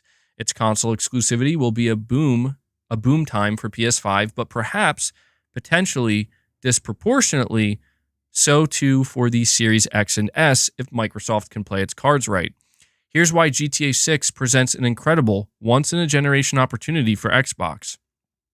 There's been plenty of commentary about Xbox Series X and Series S hardware sales over the past year. Sony's PS5 has surged ahead, often with triple-digit crowd year-over-year in some territories, while Microsoft has even seen declines year-over-year by comparison. There's not a universe that exists where declining sales is a good thing, but it might not necessarily be as terrible for Xbox as it's often made out to be. This generation is decidedly weird compared to previous ones, and a large part of that is digital backwards compatibility. We know that video game consoles have wafer-thin hardware sales margins by themselves. The business model revolves around selling software and services. Additionally, console owners are now tied up digitally to specific ecosystems more than ever. Few people want to switch from iPhone to Android and vice versa, and potentially lose access to the digital content they purchased on Google Play or iTunes, respectively. The same is true for Xbox and PlayStation and other similar platforms. This is why Xbox's hardware sales stats might not necessarily be as dire as it's made out to be. CEO Satya Nadella discussed during Microsoft's last quarterly earnings reports how Xbox's console engagement continues to increase even though Xbox sales aren't even outpacing the Xbox One. How is this possible? The truth is that nobody really wants to admit it. You could still consider the Xbox One to be part of this generation. The Series X and S and Xbox One S and X are all sharing the same operating system and primary feature set. All those big service games enjoyed by the casual audience are still present and fully updated. Fortnite on Xbox One is still updated. Call of Duty games still release on Xbox One. Minecraft is updated. Roblox, Overwatch 2, FIFA, Apex Legends, GTA Online itself, and various other service games are still heavily maintained on the previous console generations. We don't have access to Steam-style surveys for the Xbox console install base, but given Nadella's previous comments, it's fair to assume that millions of active playing Xbox users are still in the Xbox One. For Microsoft, it may be more economical given the wafer-thin hardware margins and stock limitations for casual players to stick around on the One for their microtransactions, while more spending enthusiasts upgrade.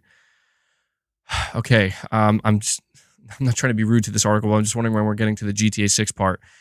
I think this is it. It says, and of course, the same is undoubtedly true for Sony and the PS4. Of course, it's probably arguable that Sony has given its user base more reasons to upgrade than Microsoft, though, whose first-party output hasn't exactly set the world on fire. And that's where GTA 6 really comes in. Grand Theft Auto is a cultural phenomenon. The trailer, as of writing, already has 55 million views. It's at like 80 million now, after being live for barely half a day. It'll probably be on its way to 500 million in the coming weeks. There's no video game franchise in all of existence that can even come close to this.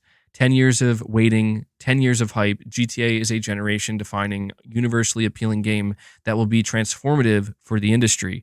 Everybody, everywhere, all the time will be talking about GTA, and it'll only be playable on current-gen consoles with no option for PC, Xbox One, PS4, Nintendo Switch. Thank you for just walking by my screen, boss. Okay, you're really going to do this when I'm reading? Unreal.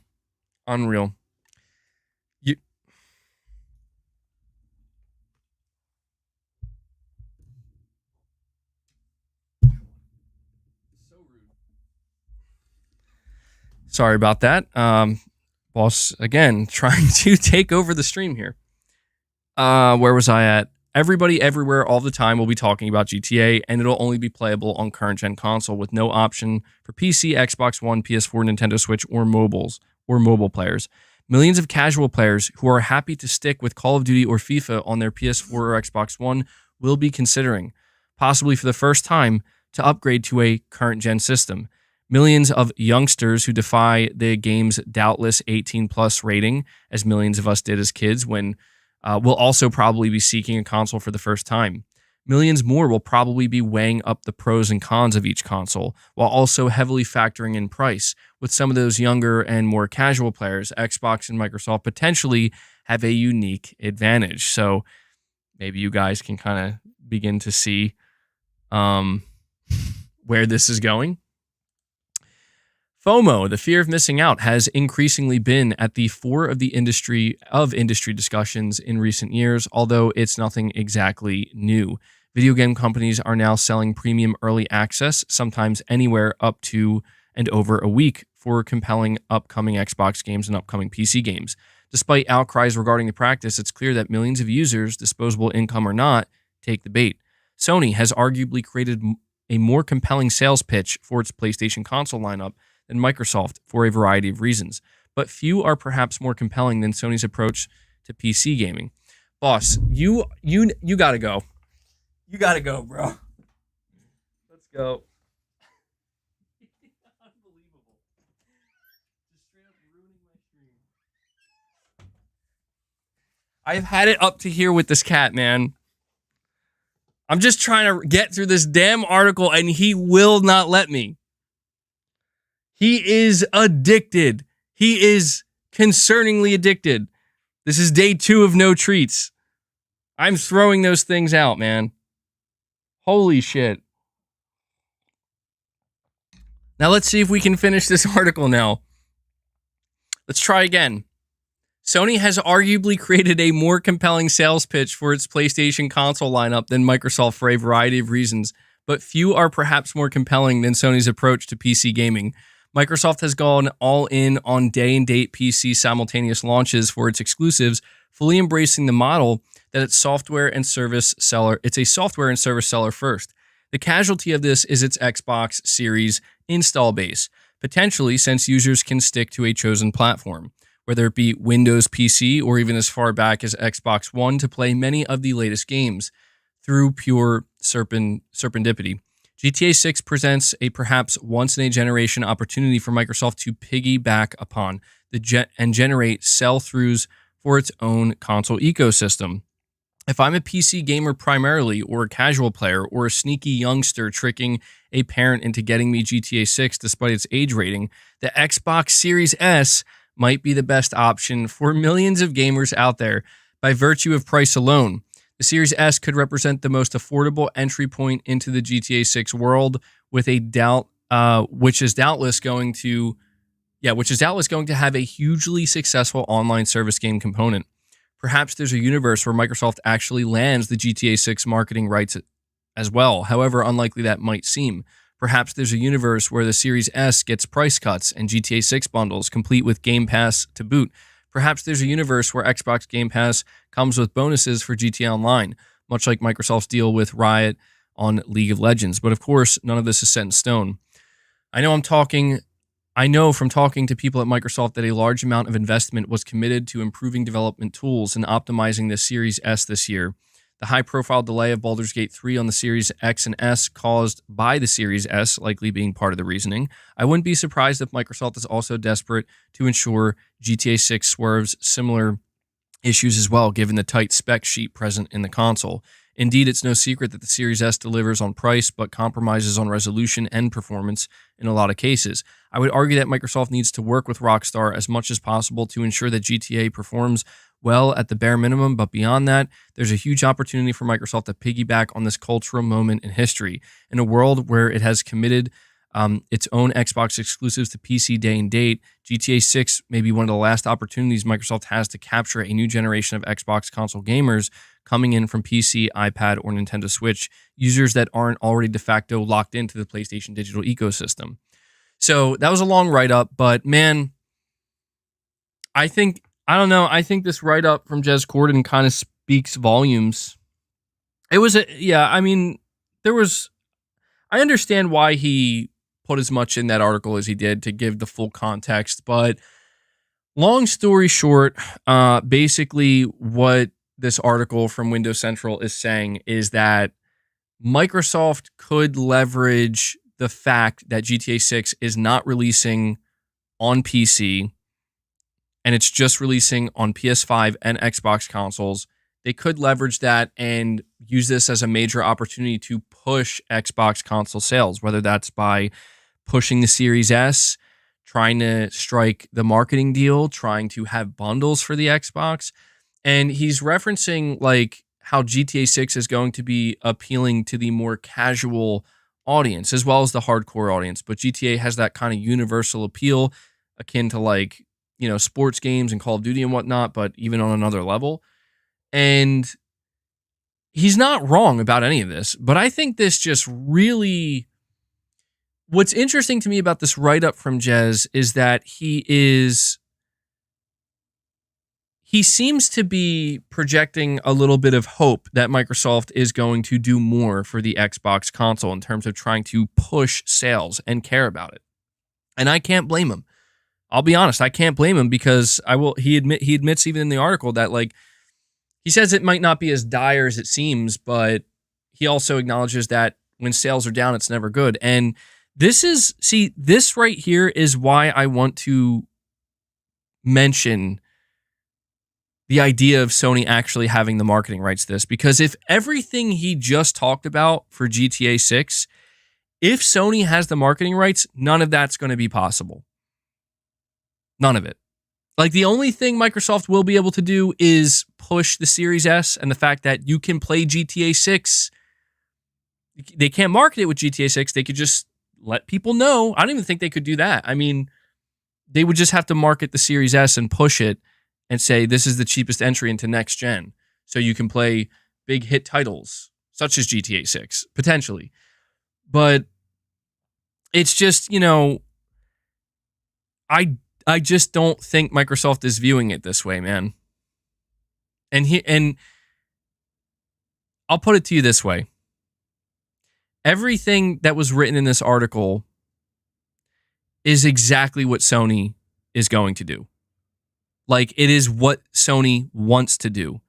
Everything written in this article is not what Microsoft is going. Well, I don't say they're not going to do it, but very unlikely to do because it just doesn't line up with their vision, And I just want to point this out because I get a lot of people kind of coming my way, basically making it sound like I don't know what I'm talking about if I mention that Sony might have the marketing rights to GTA 6, where it's like, who cares? Who cares? It's like, listen, it's not about.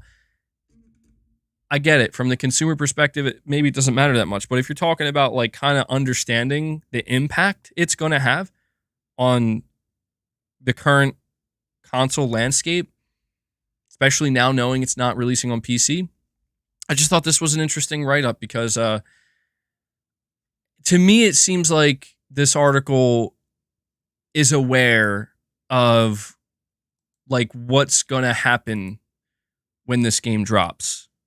And I'm glad to see it being kind of like brought up here where it's like it is kind of a big deal, whoever is able to market this game, because whoever is able to market this game is like, this game alone could win a generation.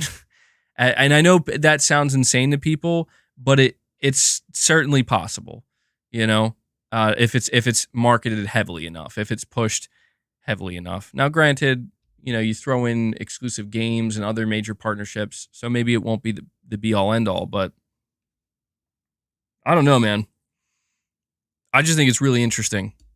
I think it's a really interesting situation that both Sony and Microsoft are in here, and we'll see, man. We'll see. Saying people are acting completely ridiculous. Yeah, but that's kind of the norm now.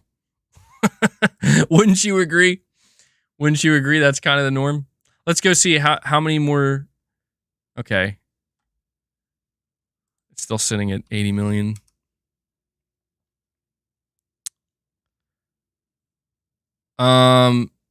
Did you guys see how Elon Musk claims that he's never played GTA 5 because of the game's opening scenes, because you have to shoot police officers? He said this today, or yesterday, actually. I mean, that's Elon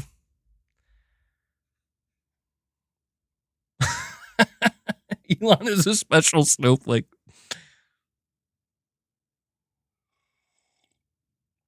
It has started. What did Elon say? So on Twitter, there was like this thread about people talking about how they haven't played GTA. And Elon Musk replied and he said, I tried, but didn't like doing crime. GTA 5 required shooting police officers in the opening scene. I just couldn't do it. That's word for word what Elon Musk said. Like literally, that's what he said. I don't know. It's not like a big deal to me, but it's just like, I don't know that, is it that serious? I can't kill the NPC cops. I don't like the implication.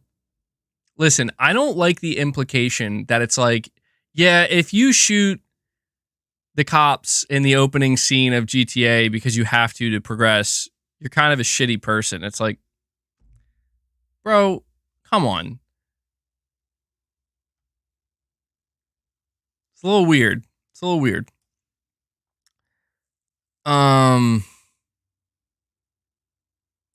Oh, here's one. Wes Ball says he wants his live-action Legend of Zelda movie to be like a, quote, live-action Miyazaki movie. So there you go. Welcome to Leonida. Is that how you say that? Leonida. Leonida. Leonida. Grand Theft Auto 6 heads to the state of Leonida, home of the neon-soaked streets of Vice City and beyond, and the biggest, most immersive evolution of the Grand Theft Auto series yet, coming 2025 to PS5 and Series X and S. Sounds like it's going to be pretty massive. People keep sharing these photos of GTA 6, and every time I just like come across them, I have to like stop and look for a second because it looks real for a moment. Like it actually looks real. All right, let's see here.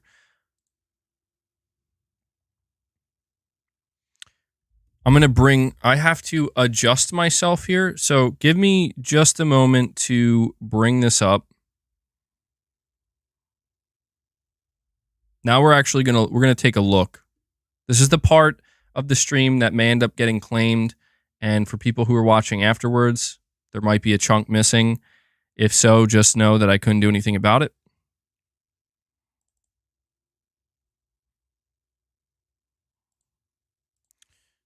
Just give me one moment here. Because for some reason, my shit is glitching. Oh my God. Okay. Wow. My software is glitching severely right now. I cannot see my mouse. What the fuck is going on? I'm trying to... Oh, no. Okay. Oh, wow. All right. It came back. That was about to be problematic. What the hell, dude? As I'm having some technical difficulties, another legend returns to the stream.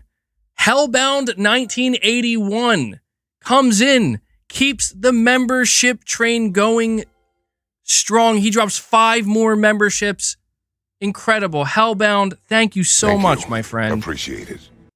Hellbound is always here alongside the other legends, if I could speak, dropping membership gifts. Love to see it. Hellbound. Enough from me. There's a Jim Ryan for you. And a snake. He brings us up to 61 members. Waiting, huh? So guys, we are getting closer. It's up to you if you want to do it today. We're getting closer to hitting another goal. I'm going to have to open another window here though in order to get this to work properly. So give me just a second. I want to see if I can bring up this GTA trailer.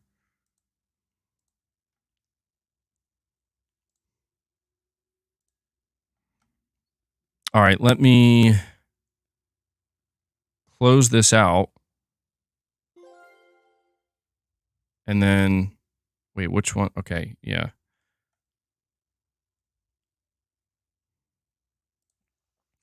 And we have Remar. Remar, before I bring this up, we have Remar. He's dropping a membership as well. Remar, thank you so much, my friend. Thank you for contributing. Thank you for paying it forward. I've been seeing you dropping more membership gifts as well for the community. Thank you. Thank you so much, man. You're saying don't show the trailer? You may get shut down. I don't think I'll get... So...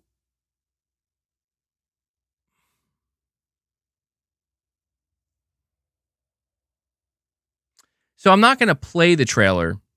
I was thinking about just bringing it up and just kind of scrolling through it, kind of like yeah, I'm not playing any sound.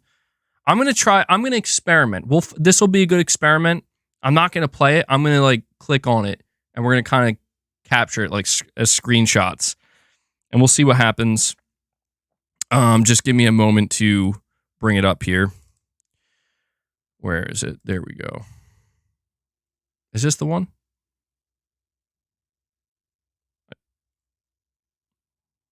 Okay, I think this is the one.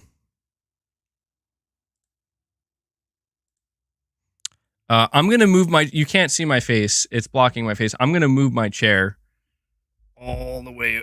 I got to, like, readjust my setup here to make this feasible. Okay. This should work. Let me see. I think I brought up the wrong one, though. Nope. Okay. All right, so this was like one of the biggest things we learned from the trailer. Coming 2025, we got the logo.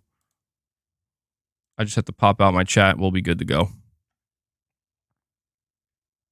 Mute the music. It should be muted already. Again, I'm not playing it. We're just gonna...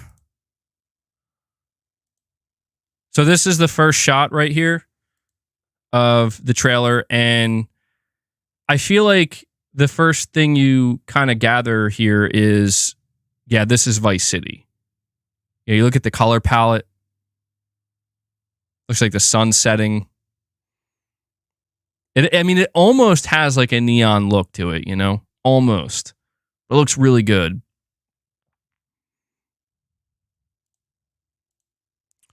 Let's see. This seems to show, I guess, like a prison. I think the mic's a little close to a little too close to it. I'm guessing this is like I'm assuming this is the prison that Lucia is held in, because in this trailer they do show that.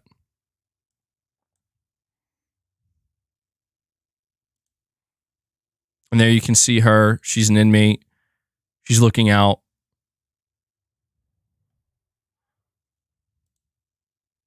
And she turns around. And so, yeah, I mean, we're getting like this is the first look ever of Lucia from GTA 6. And she looks good. She looks good, man. You know, I don't think this is one of those instances where people can say that the developers are making the female protagonist unattractive. Definitely not. Let's see what else. This next shot. We're getting... So these are some of the first close-ups we're getting of some of the character models. Like, these are definitely cutscenes. And you can kind of see there's just an incredible level of detail here.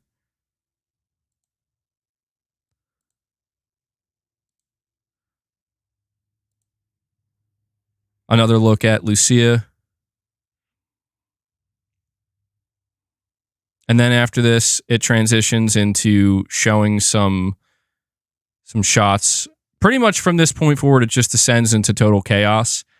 And I kind of like that about this trailer.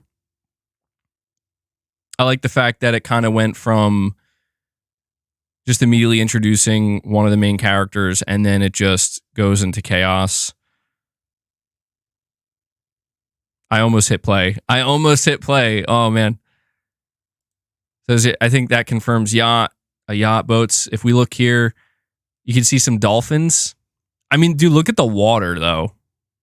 Holy shit, man. It looks good. Looks real good. But yeah, dolphins confirmed. Got birds. There's somebody on a jet ski there. I think that's a shark, right? So we got dolphins, a shark, a boat, a jet ski. And then this is a different shot. It's showing the beach. I mean, look at that. See, you look at this shot of the beach right here, right? This is what this is not CGI. Like, dude, this is what it's going to look like. This is what it's going to look like. And it zooms out a little bit more.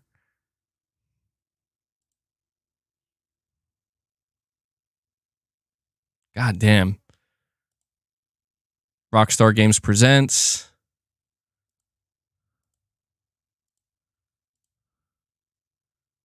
Some more shots of the city.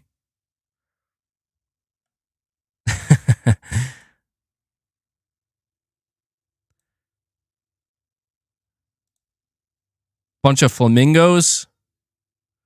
I mean, saying it's probably going to be 30 FPS. That's what I'm thinking, man. Now look at this. Now this shot here. This is what I'm saying. Look at the NPCs. This is not CG. This is what the game is going to look like. When you go to the beach in GTA 6, this is what you're going to be greeted with. There's a chopper in the background, so we can get to the chopper. There's a plane up there. There's actually 2 helicopters. But look at this. Look at the density. Look at the guy running behind these women, right? The guy running, there's a little dog next to him, so there's animals. If you look to the right here, there's a guy laying down. He has his phone out. He's like photographing or filming this woman's ass. Look at that. Looks fucking insane. Absolutely insane. Saying this is real current gen. Imagine taking a minigun out on that beach. Oh my God. I didn't even think of that. Oh, geez. Yeah, that's fuck, man. I didn't even think of that. That's disturbing. People saying woke LMFAO. Yeah, I mean, dude, I feel like if you just glanced at this real quick, you would think it was real. The sand, the deformation in the sand. You got the women laying there, sunbathing. CGI. It's not CGI, man. It's not. It looks so like. All right, let me keep it moving here. I'm gushing too much. Here's another shot in the ocean. Some boats. It almost looks like a race, it looks like, maybe. And then next up, shot on the freeway. I don't know if this is Lucia or not, but we kind of get a little shot of the city here. Is that Lucia? I can't tell. It looks like it could be. You think it's Unreal Engine 5? I think, doesn't Rockstar use their own engine? Oh, yeah. You're saying notice the NPC recording her with a phone out of the car there. Yeah, he's hanging out of the car in front on the side. The Rage engine. Yeah, they use their own engine. You're saying that is Lucia? Yeah, it does look like it.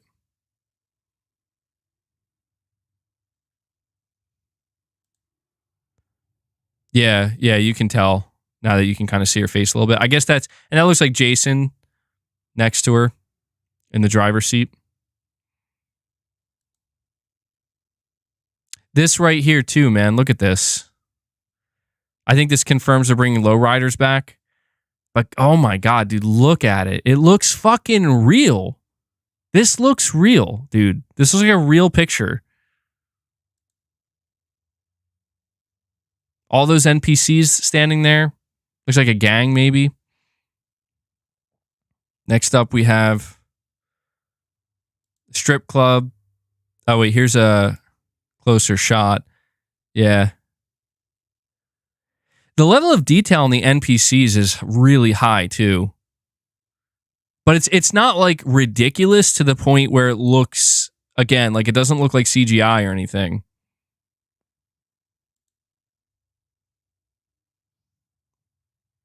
I'm about to skip over this one just in case. I don't know. I don't want.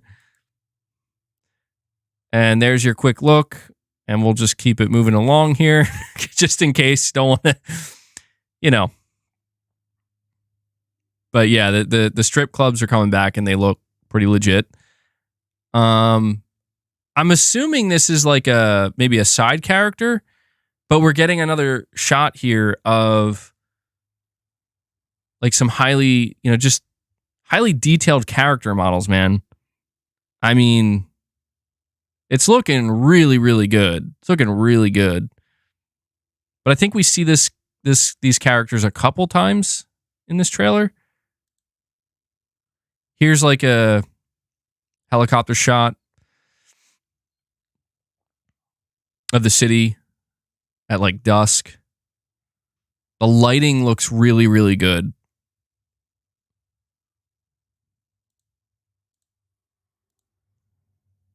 Now this scene right here, this one caught my attention a lot because, again, the density of this street right here. I think, look, is it the Ocean View Motel or hotel there from Vice City? So it's that same street. Look at all the vehicles. Look at all the NPCs. Look at the detail. This guy sitting on the street here. It looks incredible. Somebody getting out of their car. This guy is filming something on his phone. The lighting, the neon lighting looks incredible. It looks real. Like, this looks like it's in a club. Again, the density, the amount of people there.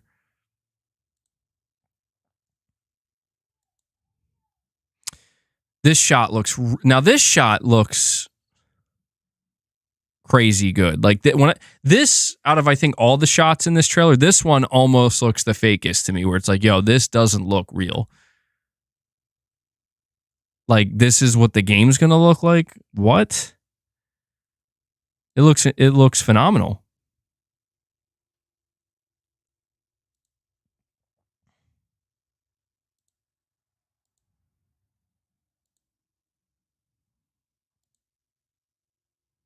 Now what I'm trying to figure out with this shot here is, so like we heard, the rumor was that 70% of the buildings are going to be enterable. Is this kind of giving us an idea if like we go into a building and we go to like this floor, this is like just what people are going to be doing up here, kind of partying or chilling or whatever. But yeah, people were afraid that Rockstar was going to go woke or whatnot. Them hair physics, yo. But people were afraid that like Rockstar is going to go woke. I don't think that's Lucia, by the way. Pretty sure that's not Lucia. This is just a random character.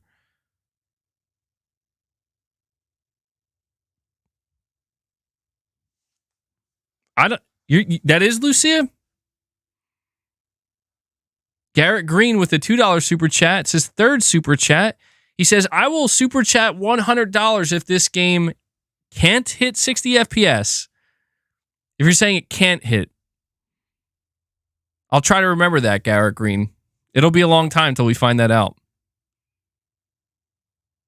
Yeah, I don't think that's Lucia, guys. Garrett, you're saying yes. All right. I'll try to remember.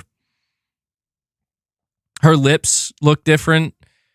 I mean, her hair's obviously different. But I'm just saying, you know,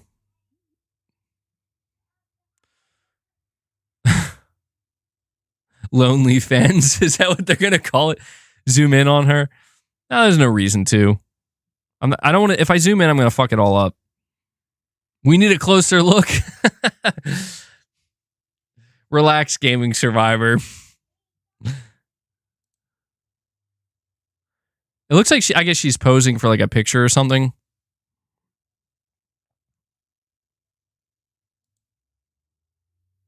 Then right here, it's in case you weren't convinced that you were going back to Vice City. There we go. Now, this is the first time it starts showing off the social media aspect of the game. And I have to admit, like when I first was watching this, I was very confused at what I was looking at, but it quickly dawned on me.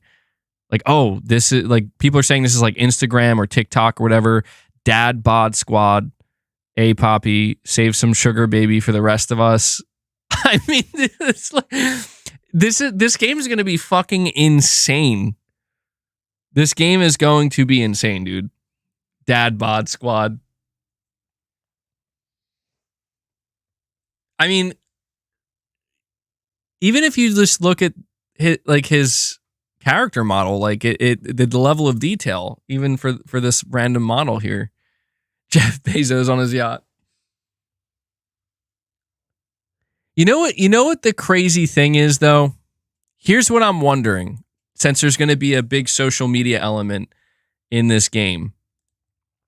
The thing I'm wondering is, like, are they going to be able to actually make it funny? Because if you think about GTA games, the whole idea is they're trying to make fun of this stuff. And it's like, dude, the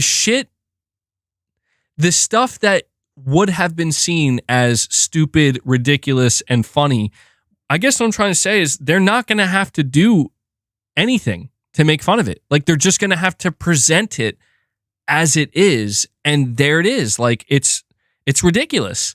There's like, they don't have to add anything to it.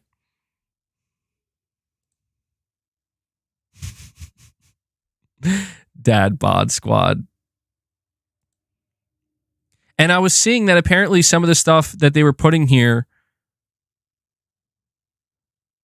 says official poach, stay alert, VC. Remember to check for uninvited guests before the pool party. I was reading that some of this stuff, some of these shots were actually pulled from real life occurrences or real life social media posts, like this one right here. Ice Rezo with a $5 chat. He says, MBG, I doubt Sony would want to market GTA 6 because there could be controversial subject matter that different factions of society would protest. Well, no, I don't think so, dude. I get what you're saying, Ice, and maybe. Like, I don't want to say no way at all, but at the end of the day, like, this is the thing we have to keep in mind is, like, dude, Sony doesn't give a shit. Neither does Microsoft, and neither does Take-Two or Rockstar Games. Like, this is about making the most amount of money, and you know, it's a situation where they would probably GTA is bound to upset some people, no matter what, because it's always been upsetting some people. But no, man, like what Sony sees in GTA 6 is what every other, you know, company sees, and that is dollar signs, man.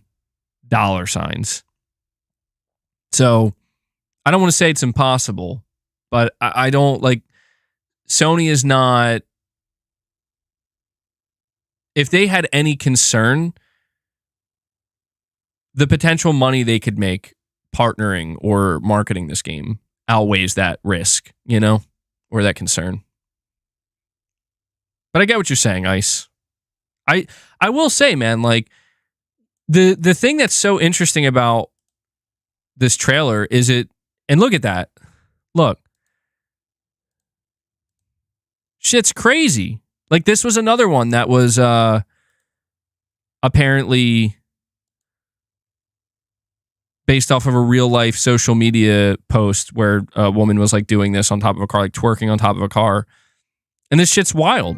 Like what other game is going to show something like this, man? Or present something like this? And this is where, when I see this, I'm just like, GTA 6 is just,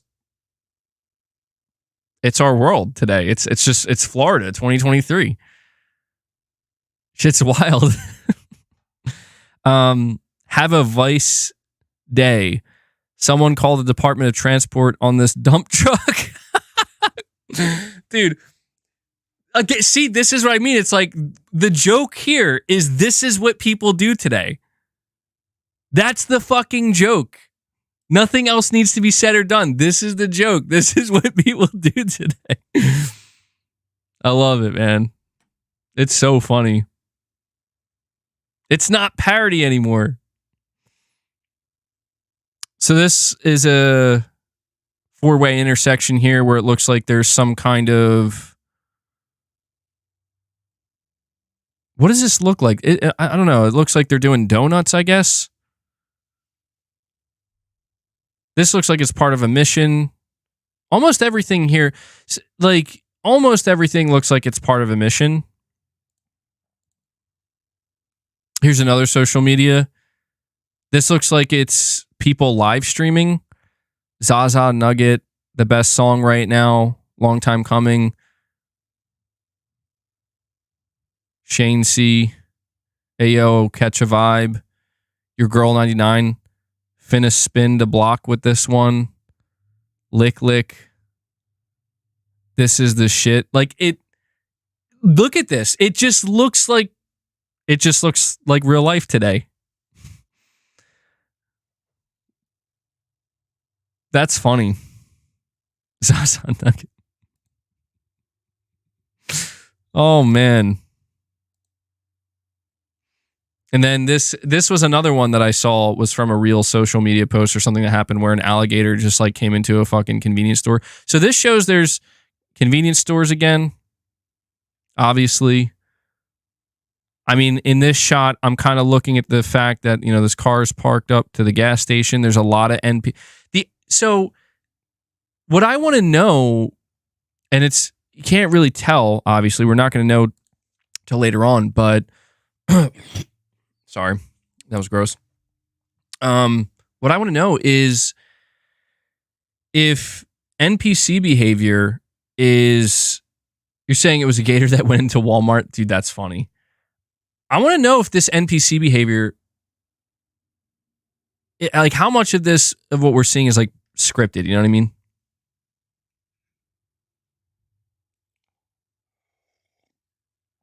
That's one of the more interesting things. When we talk about what Rockstar is going to do in terms of raising the bar, I think AI is one of those things where it's like how NPCs behave, the spontaneous things they could do, the spontaneous ways they could react. You're saying it's funny but sad. Degeneracy is nothing to be proud of. No, I agree. See, that's it. That's what is kind of sad, is that like we're going to see a lot of shitty things in this game, and we'll be like, man, that sucks. But it's just like, yeah, but that's our society in 2023. Let's keep it going here. This one is really interesting to me. This is where shit, this is body cam footage from an officer. This is where shit's gonna get wild in this game, man. Or at least it has they have the potential to do some crazy things with this, depending on what it is. Like, I don't know if this is a mission. Looks like they're raiding somebody's house. I'm trying to... I see two dudes standing back. Maybe like a drug raid or something, potentially. But yeah, man. Body cam footage.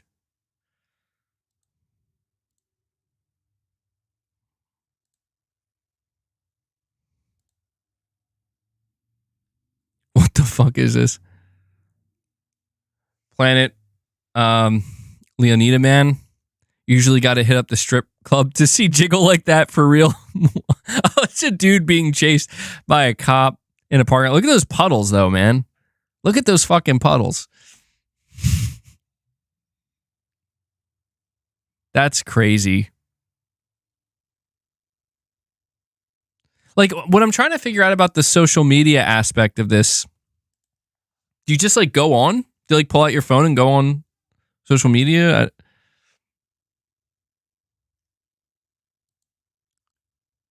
So he's running across the lot there. This big ass lifted truck pulls up.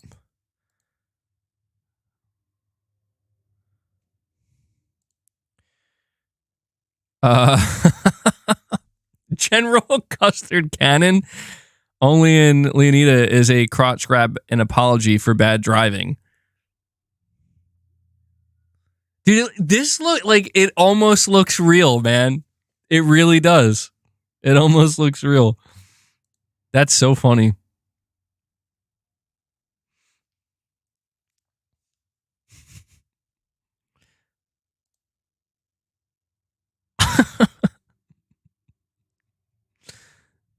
That's wild. I kind of like going through it frame by frame like this because I feel like there's shit I missed, man. I bet you there's a lot of other smaller details. I'm trying to see some of the billboards here. There's probably so many little Easter eggs, and I'm missing all of them. If I'm not mistaken, this was one of the characters we saw earlier.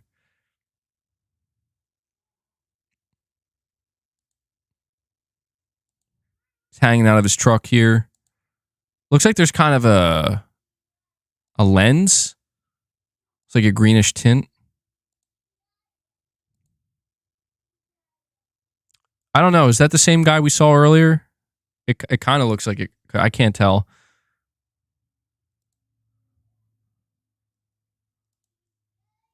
Wait, hold on. Yo Mama's Jammer. Rip Rudy. See you in heaven, cuz. Interesting. Okay.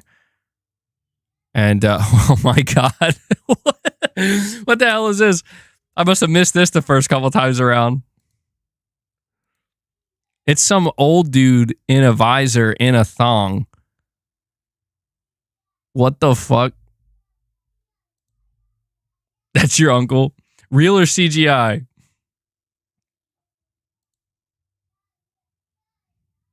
Damn, dude.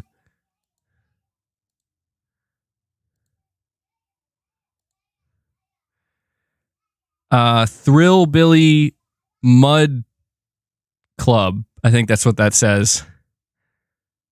Thrillbilly Mud Club. Oh, shit.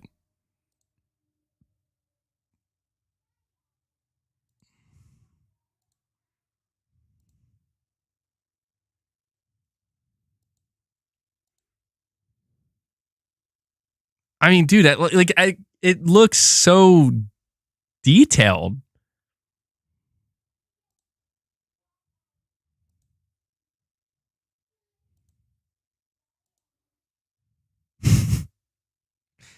Here we go. Lucha Libre fan. Neighborhood watch. Don't play around in Hamlet. I saw that this was based off a real social media post too, or a real Karen encounter where there was a Karen with wielding two hammers.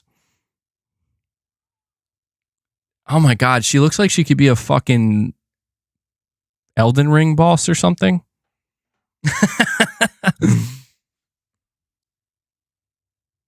That is so funny, man, that they're doing this.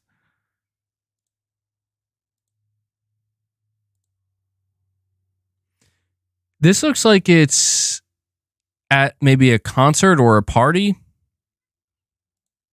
This dude smashes into a table.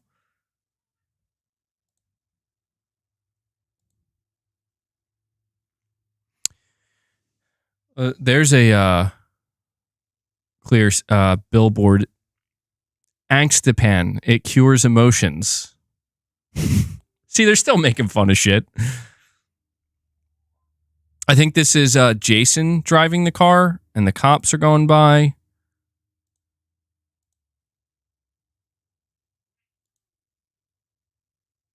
Yeah, that's Jason.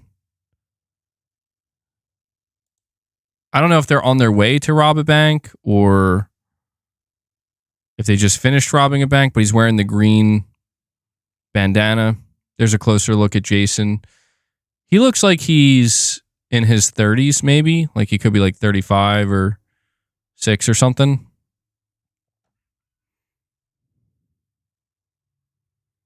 And then another look at Lucia in the passenger seat.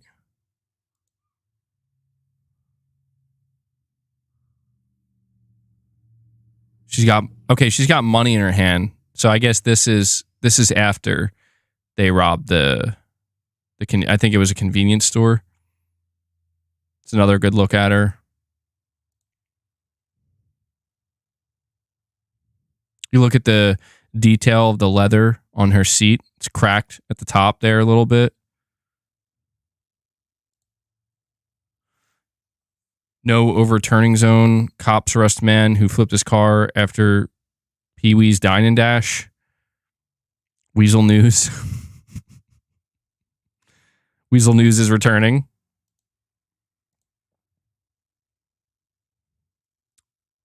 Oh my God. Okay. I guess this is supposed to be like one of those crazed gang members with face tattoos.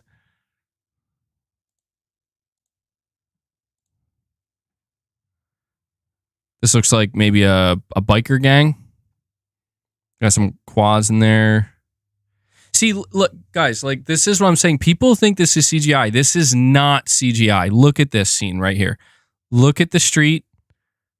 Okay, it's not like, listen, it's not CGI. We need to nip this in the bud and realize that this is not CGI. This is what the game is going to look like when we play it in 2025. All right.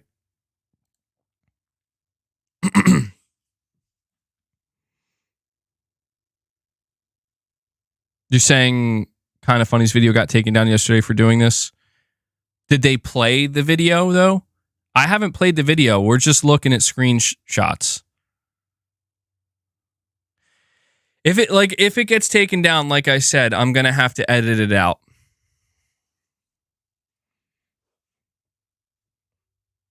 Do we have official confirmation it's not CGI? I don't think so. No. But I don't think we need the confirmation, dude. Again, like it's because if you look at this scene here, like there are enough imperfections where you can kind of realize that this is not CGI. Like, look, for as good as everything looks, there are aspects of this that look very soft.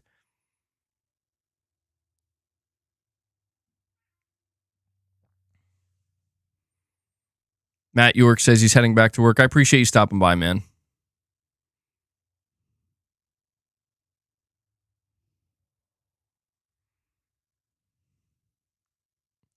Let's see.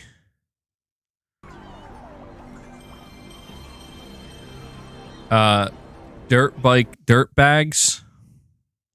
Cops failed to stop thugs on motorbikes terrorizing Vice City. Leonida man sucked up in water spout demands the city buy him a new suit. What the fuck?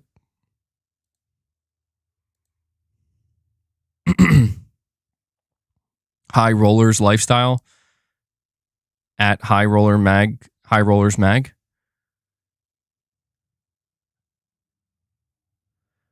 I see a sign in the a billboard in the back says "Who hurt you?" Maybe like some kind of law firm.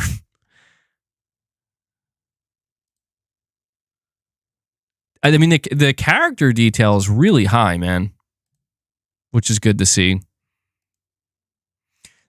Now, the next couple of shots we see here, this looks to be, maybe it's one of the earlier missions in the game where Jason and Lucia are robbing a convenience store.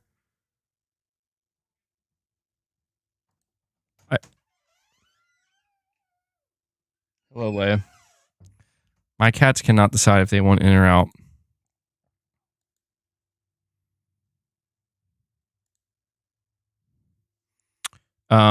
This next scene here, see again, look at this. If you look at these shots in closer detail, this is absolutely not CGI.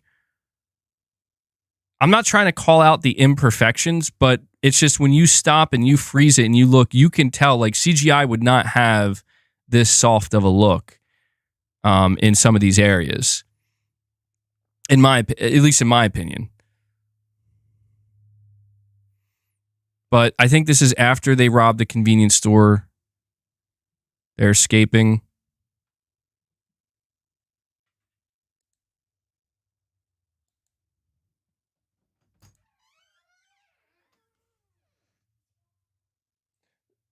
No, he's wreaking havoc.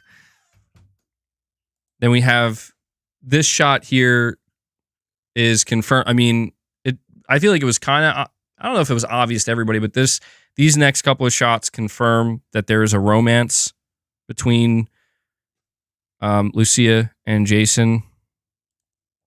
I think in this scene, she's saying something like, we got to stick together if we're going to get through this or something. If I had to guess, this looks like they just got done doing it or they're about to do it. So that's my guess. Sony needs to buy Take-Two expansion to live service like no other PC and mobile. You're saying it doesn't look to be native 4K either, which tells me there's a good chance it's captured on console. That's why I'm saying, like, if it's confirmed that this was captured on console, there's going to be a lot of people on my Twitter feed anyway that are going to have to eat crow. If it is. I'm not saying this, but if it ever is confirmed that this was captured on like PS5 or Xbox Series, because everybody was telling me this is high-end PC. Jason is an undercover cop calling it now.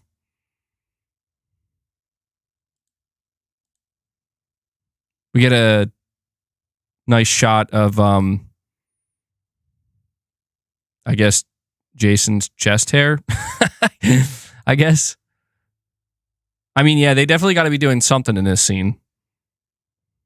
Something tells me they ain't just cuddling, you know? And then this scene is of them. I think these scenes are kind of all over the place, but this is them robbing the convenience store. Yeah, dude. I mean,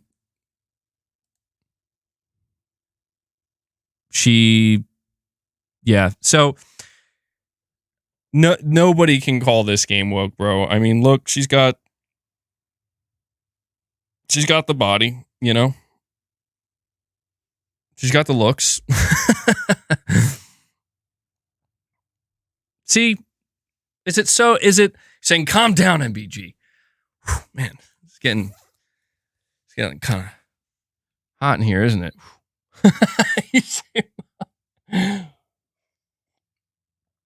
That's funny, dude.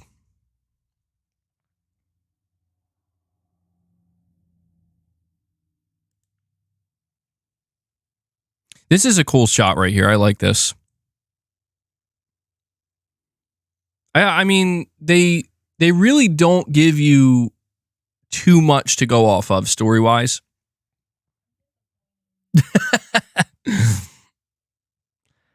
Well, hey, I mean, you know, these days, the way people are acting, I'm just out here saying there's a little bit of everything for everybody. That's all I'm saying. But I'm interested to get more details on the story, and I don't know where exactly they're going to go with these characters, because it seems like it has a ton of potential. This is where they bring up the logo and they confirm 2025 and then the Rockstar logo. So yeah, there you go. Kind of looking back at it here, It looks amazing. It does. I mean, it looks like they're really going to try to raise the bar, and I'm here for it, man. So let me readjust my stuff here.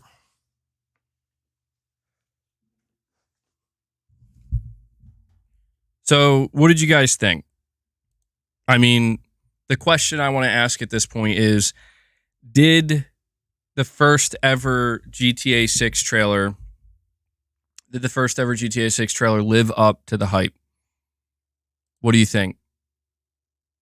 Yes or no? For me, I think it did.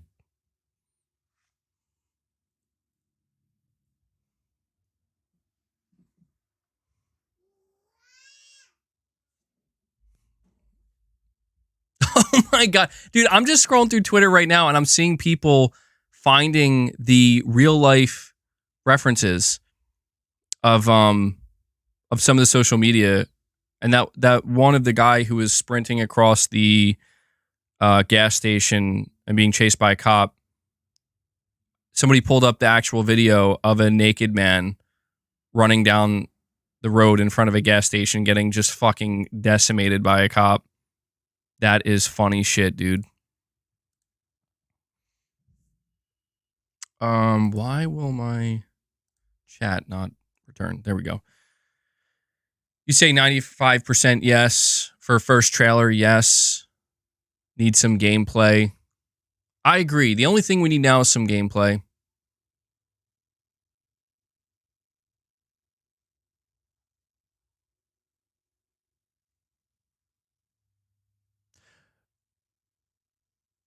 Well, you know what I appreciate about this trailer so far?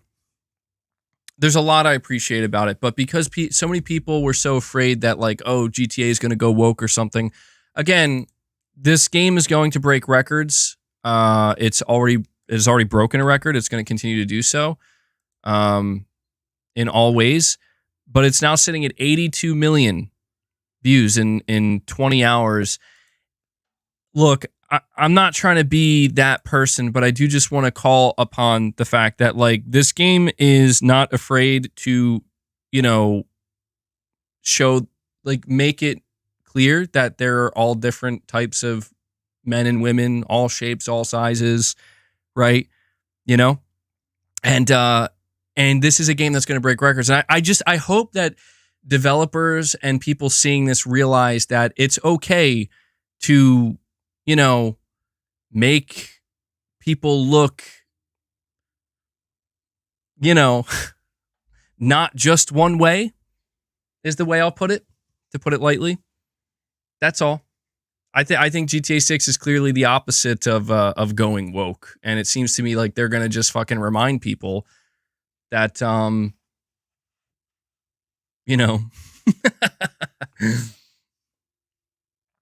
saying Rockstar has never pandered to audiences. Yeah, I mean, people were calling out the fact that Rockstar removed a couple things from like GTA, like a couple of jokes. I think they were like transgender jokes or something like that. And I think they removed the Confederate flag from Vice City. And like shit like that, I'm like, whatever. Like that, I'm not going to, like, why would I lose my shit over that? I can understand why some people are like, uh-oh, they're becoming super politically correct, and it's like, let's wait and see. I don't think they're doing that. But I don't know. From what I'm seeing so far, it looks like they're just doing what they have always done, which is they're not afraid to just portray, life as it is, man, and make fun of it a little bit. Captain Hook with a $2 super chat saying trailer, but hoping for 80s flashback missions. Oh, yeah, I doubt it, though.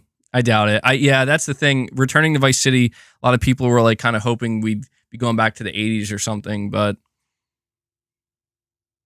no. They'll have satire over the woke issues.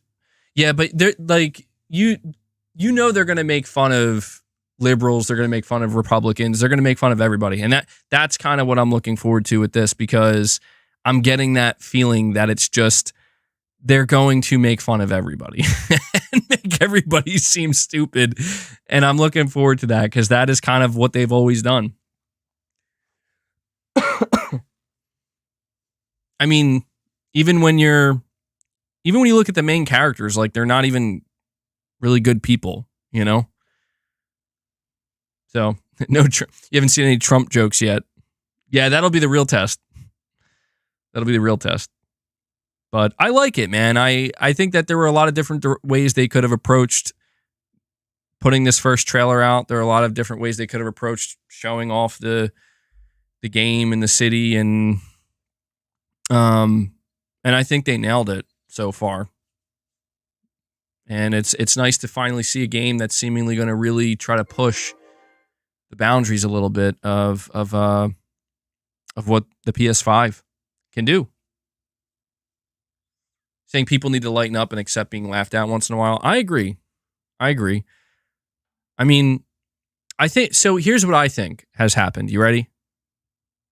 Here's a little theory of mine. I think the internet is where things maybe went wrong, and it altered the way people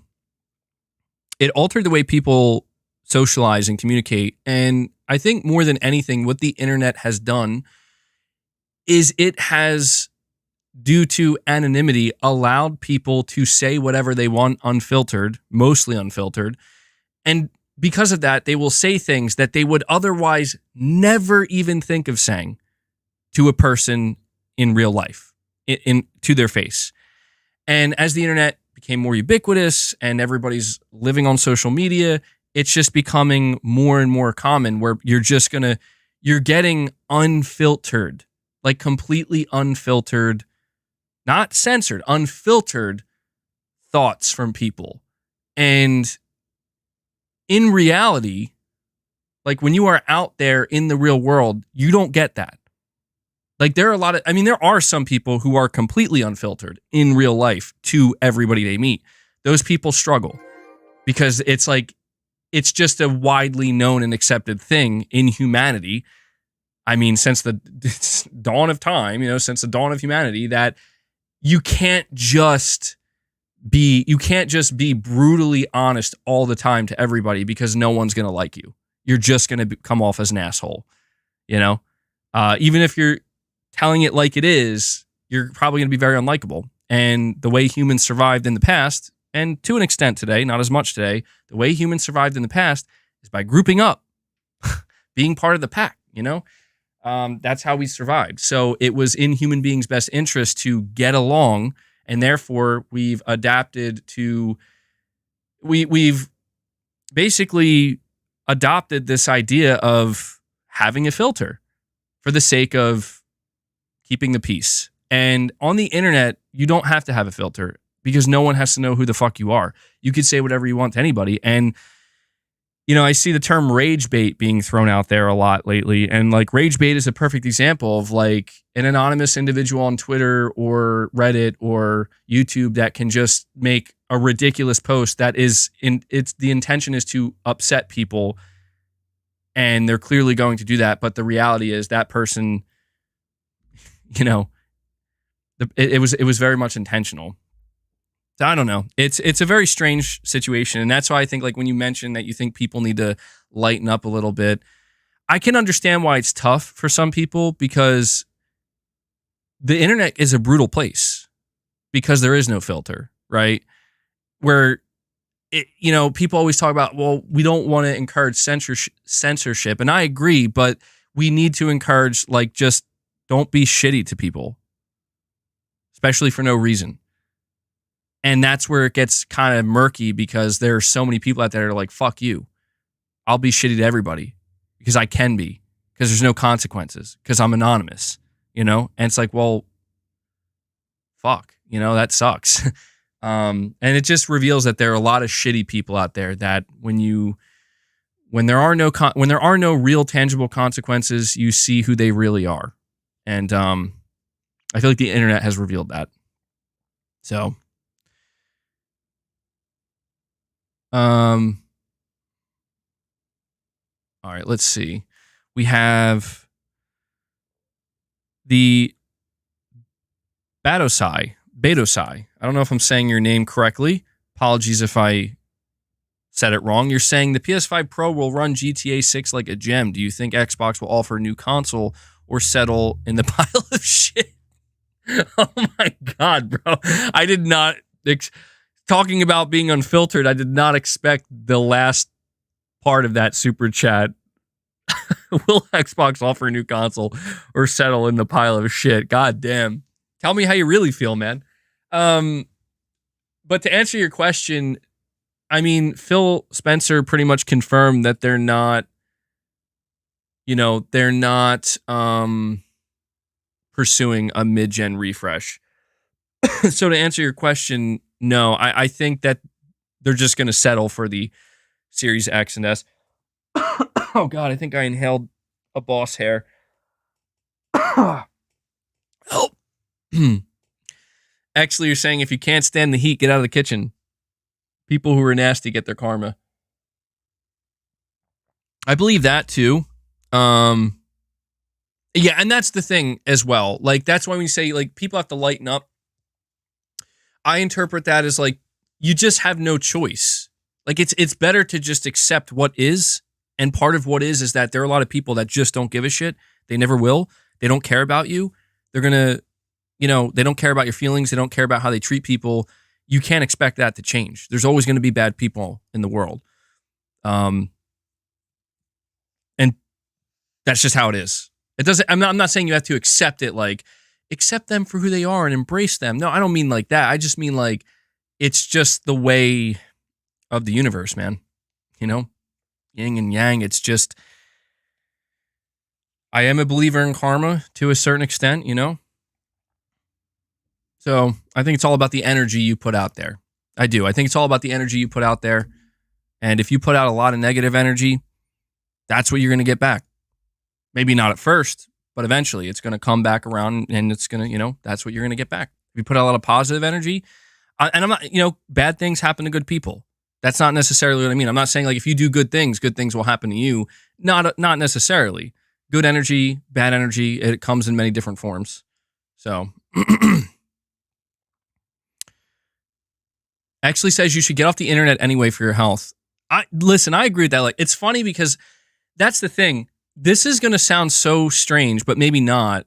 It feels strange to me. Ever since I started streaming more, do you know one of the reasons why I started streaming more is because I realized that a lot of that time is spent on the internet anyway, but in a very negative way, where I'm just filling my brain with shit that is not even remotely necessary, and in many ways is detrimental. And I noticed ever since I started streaming more, a couple of hours a day, sometimes more than that, and now doing the members lounges, I'm finding them spending a lot less time just mindlessly browsing the internet. Instead, I'm talking to you guys. I'm with a group of people that are nice and we all get along most of the time. And if we have disagreements, it's not like anything super toxic. And I realize it's actually been helping me, like, a lot. It's been much better for my mind. And so another reason I should thank you guys, but I have noticed that. So, but yeah, so let me see. There's one last thing here with GTA 6 that I want to read to you guys, and this is the official press release. I think after this, we are going to make our way to the members lounge, and yeah, so the other topics that I was going to discuss, I'll save them for tomorrow's conversation.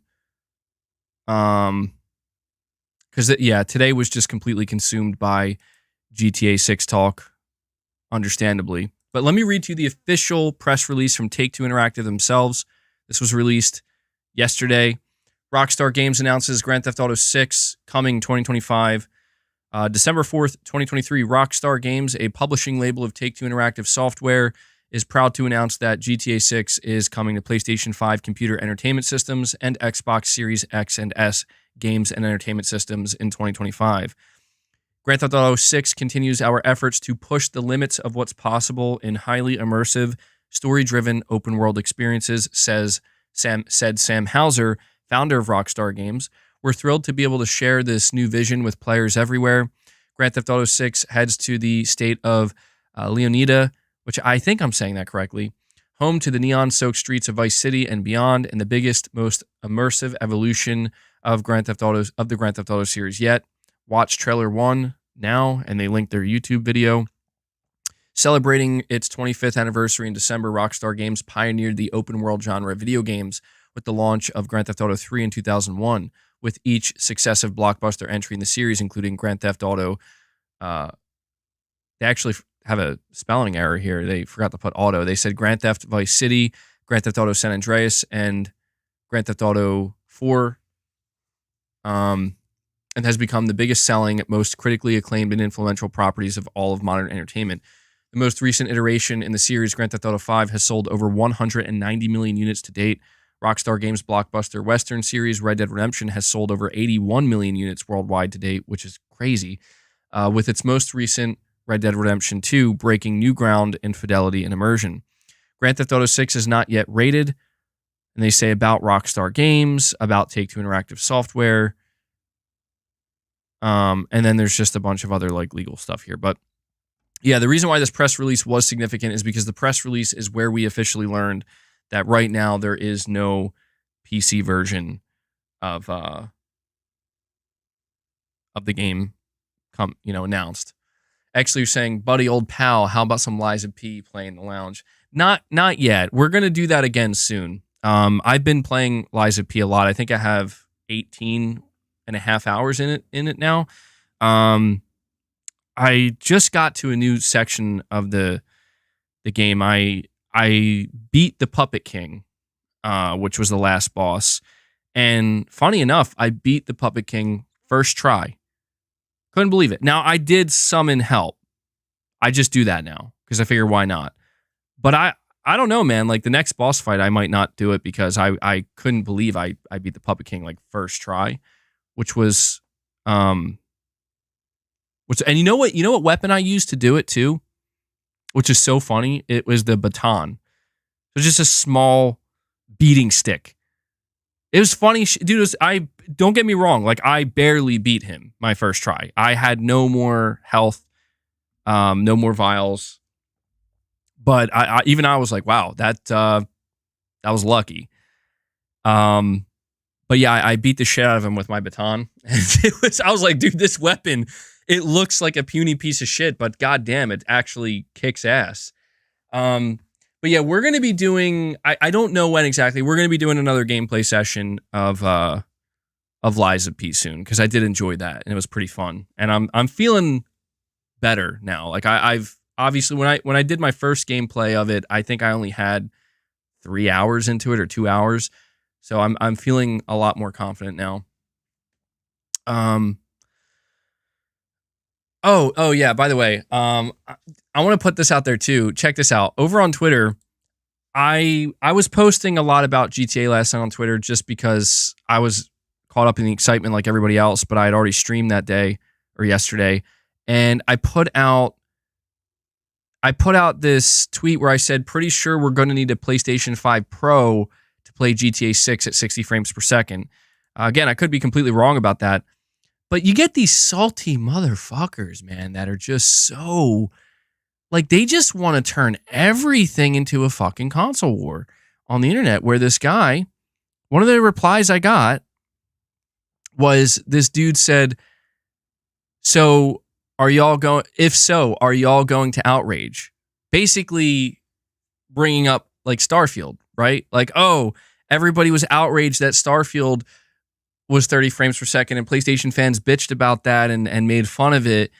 And I fucking replied to the guy. I'm like, no, this game looks genuinely next gen. And the guy, he fucking just wouldn't let it go. So he says, so the Series S isn't holding it back. And I'm like, oh my God, this guy, he's rather than just being excited about GTA 6, this guy's really going in this direction. So I said to him, like, if they were to have any issues, Microsoft would allow Rockstar to make any changes necessary for the S version to get it to run, as we saw with Baldur's Gate 3. So no worries. And it's just like, dude, people, I don't know, man. What's up with the salt? And then, dude, another person underneath that says the Xbox Series X can do it. Like the Xbox Series X is going to run it at 60. It's like people are just saying shit now. Like they don't even fucking know. And they're just like, yeah, Series X will do it. You got to love it, man. You're saying I hurt him even more with that comment, implying Starfield is not next gen. Dude, you know what's fucking crazy about that? I didn't even think of that. That's not why I said that. Like I legitimately said, like, dude, this looks like even better, bro. Even better. You just reminded me. On the official Rockstar post, I got to tell you about this because I was laughing at this shit, man. Where is it? I put it out there yesterday. Rockstar Games, they said, our trailer has leaked, so please watch the real thing on YouTube. And I said, now that's a next-gen looking game. Wow. That's all I said. That's all I said. Dude, I had Xbots underneath this post basically being like, you're still talking about Starfield. You're still shitting on Starfield. Like, what the fuck are you talking? Like, dude, what are they talking about?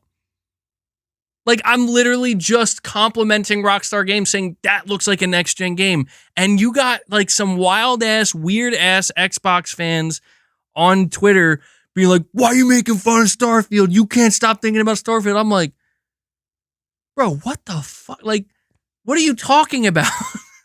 Like, dude, they're so insecure about it, man. I'm not talking about Xbox fans in general. I'm talking about these weirdos on Twitter where it's like, what the fuck are you doing? Oh, man. You know, I did see people saying, and I'm not trying to throw shade at Starfield or Starfield fans. I'm really not, because I just don't give a shit. I don't. But I did see quite a few people saying that, like, the way people are reacting to GTA 6 is how Xbox fans, like Xbox fanboys, like the radical ones, how they thought people were going to react to Starfield. And I won't lie to you. I mean, that it's a bit like it's a bit aggressive. It's a bit aggressive, but I mean, I kind of understand. I kind of understand what they mean by that.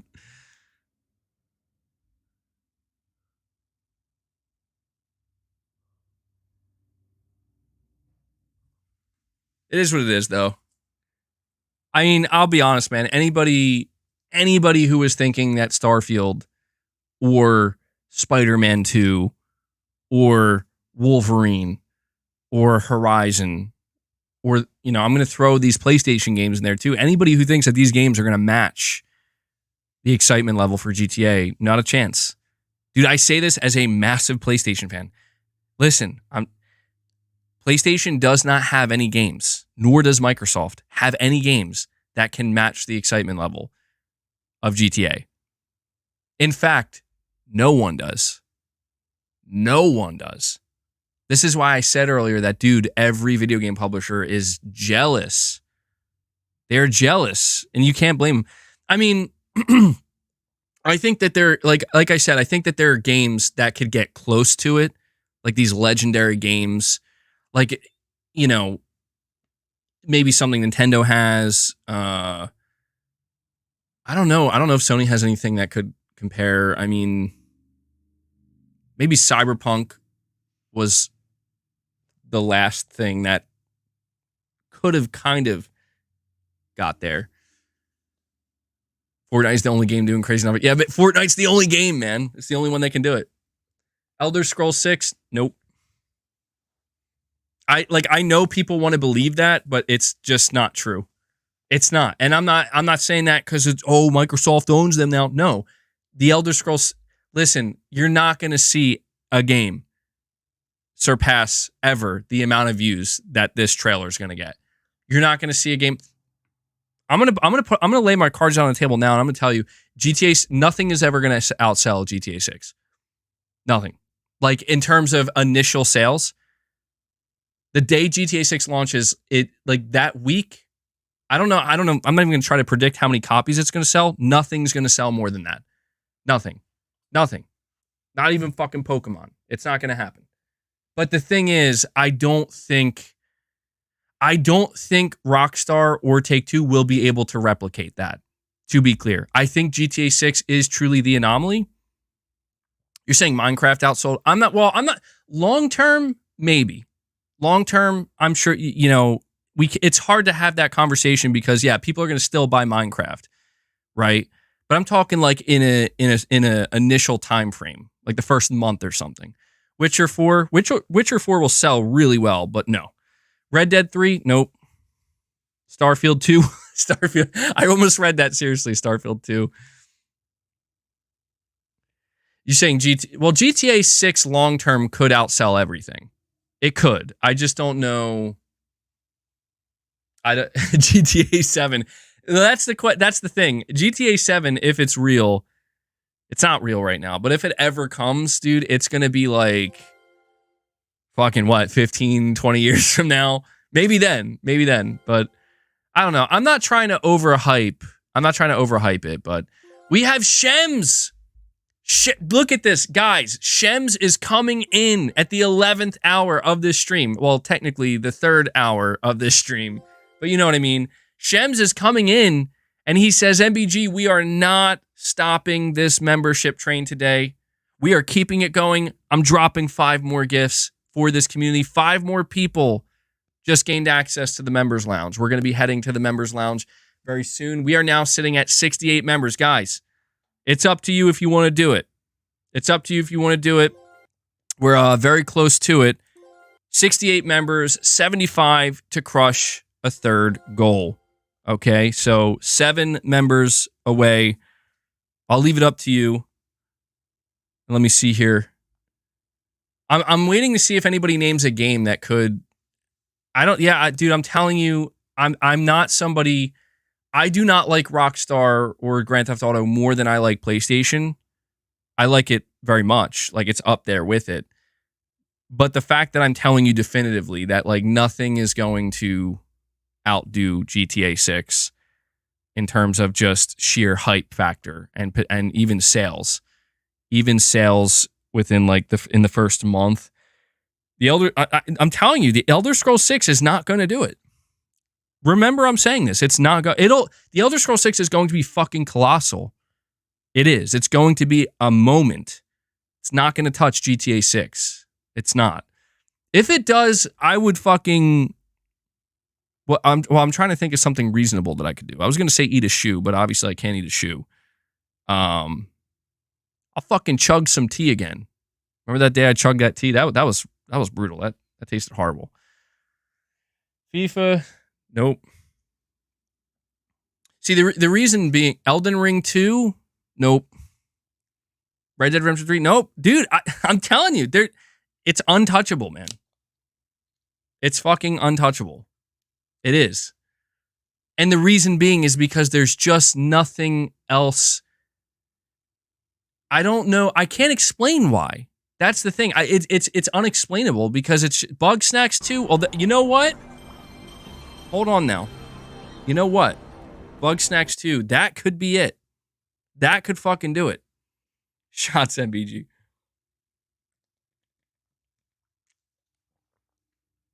Saying Cyberpunk was kind of close. Let me see. Well,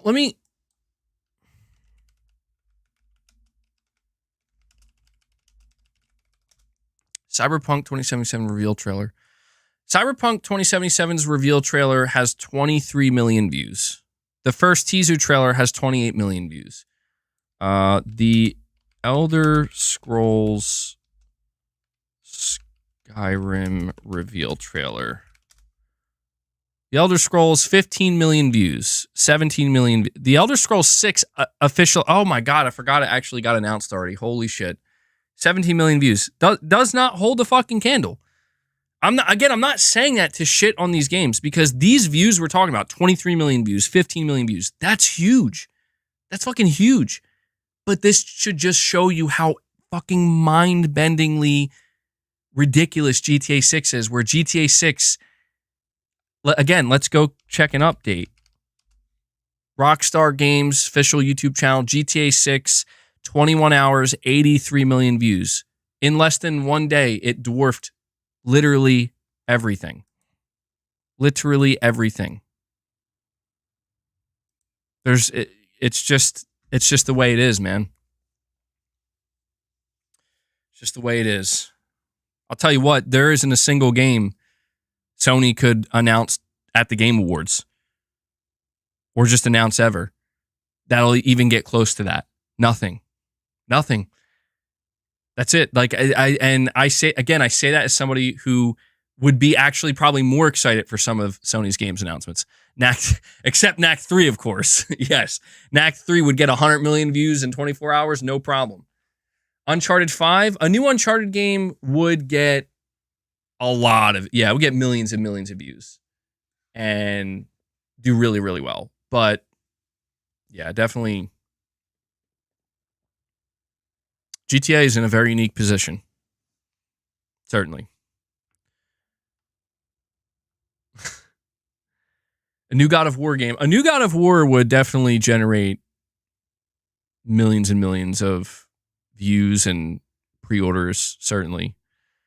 But even Spider-Man 2 doesn't touch GTA. I mean, that should kind of... Like, let's go... Okay, let's check Spider-Man 2 reveal trailer. It's Spider-Man, right? 30 million. Which is still, again, very impressive. Like, that's huge. 30 million views is fucking huge. But it still doesn't hold a candle, you know? It's crazy. That's why I think this moment is special for so many people, because say we're talking about views. Well, I just think that seeing views like this, seeing trailer reveals, right, and how many views they gather or gain, it helps kind of give you an idea of how wide-reaching and how popular something is. And when you look at GTA just immediately shattering a record, you know, for a non-music video YouTube drop, it just kind of reveals that, man, it really is in a very unique position. And I think that's why this is such a special moment for a lot of people, because we might never see something like this again. Oh, I don't want to say never, but it could be literally decades before we see something like this again.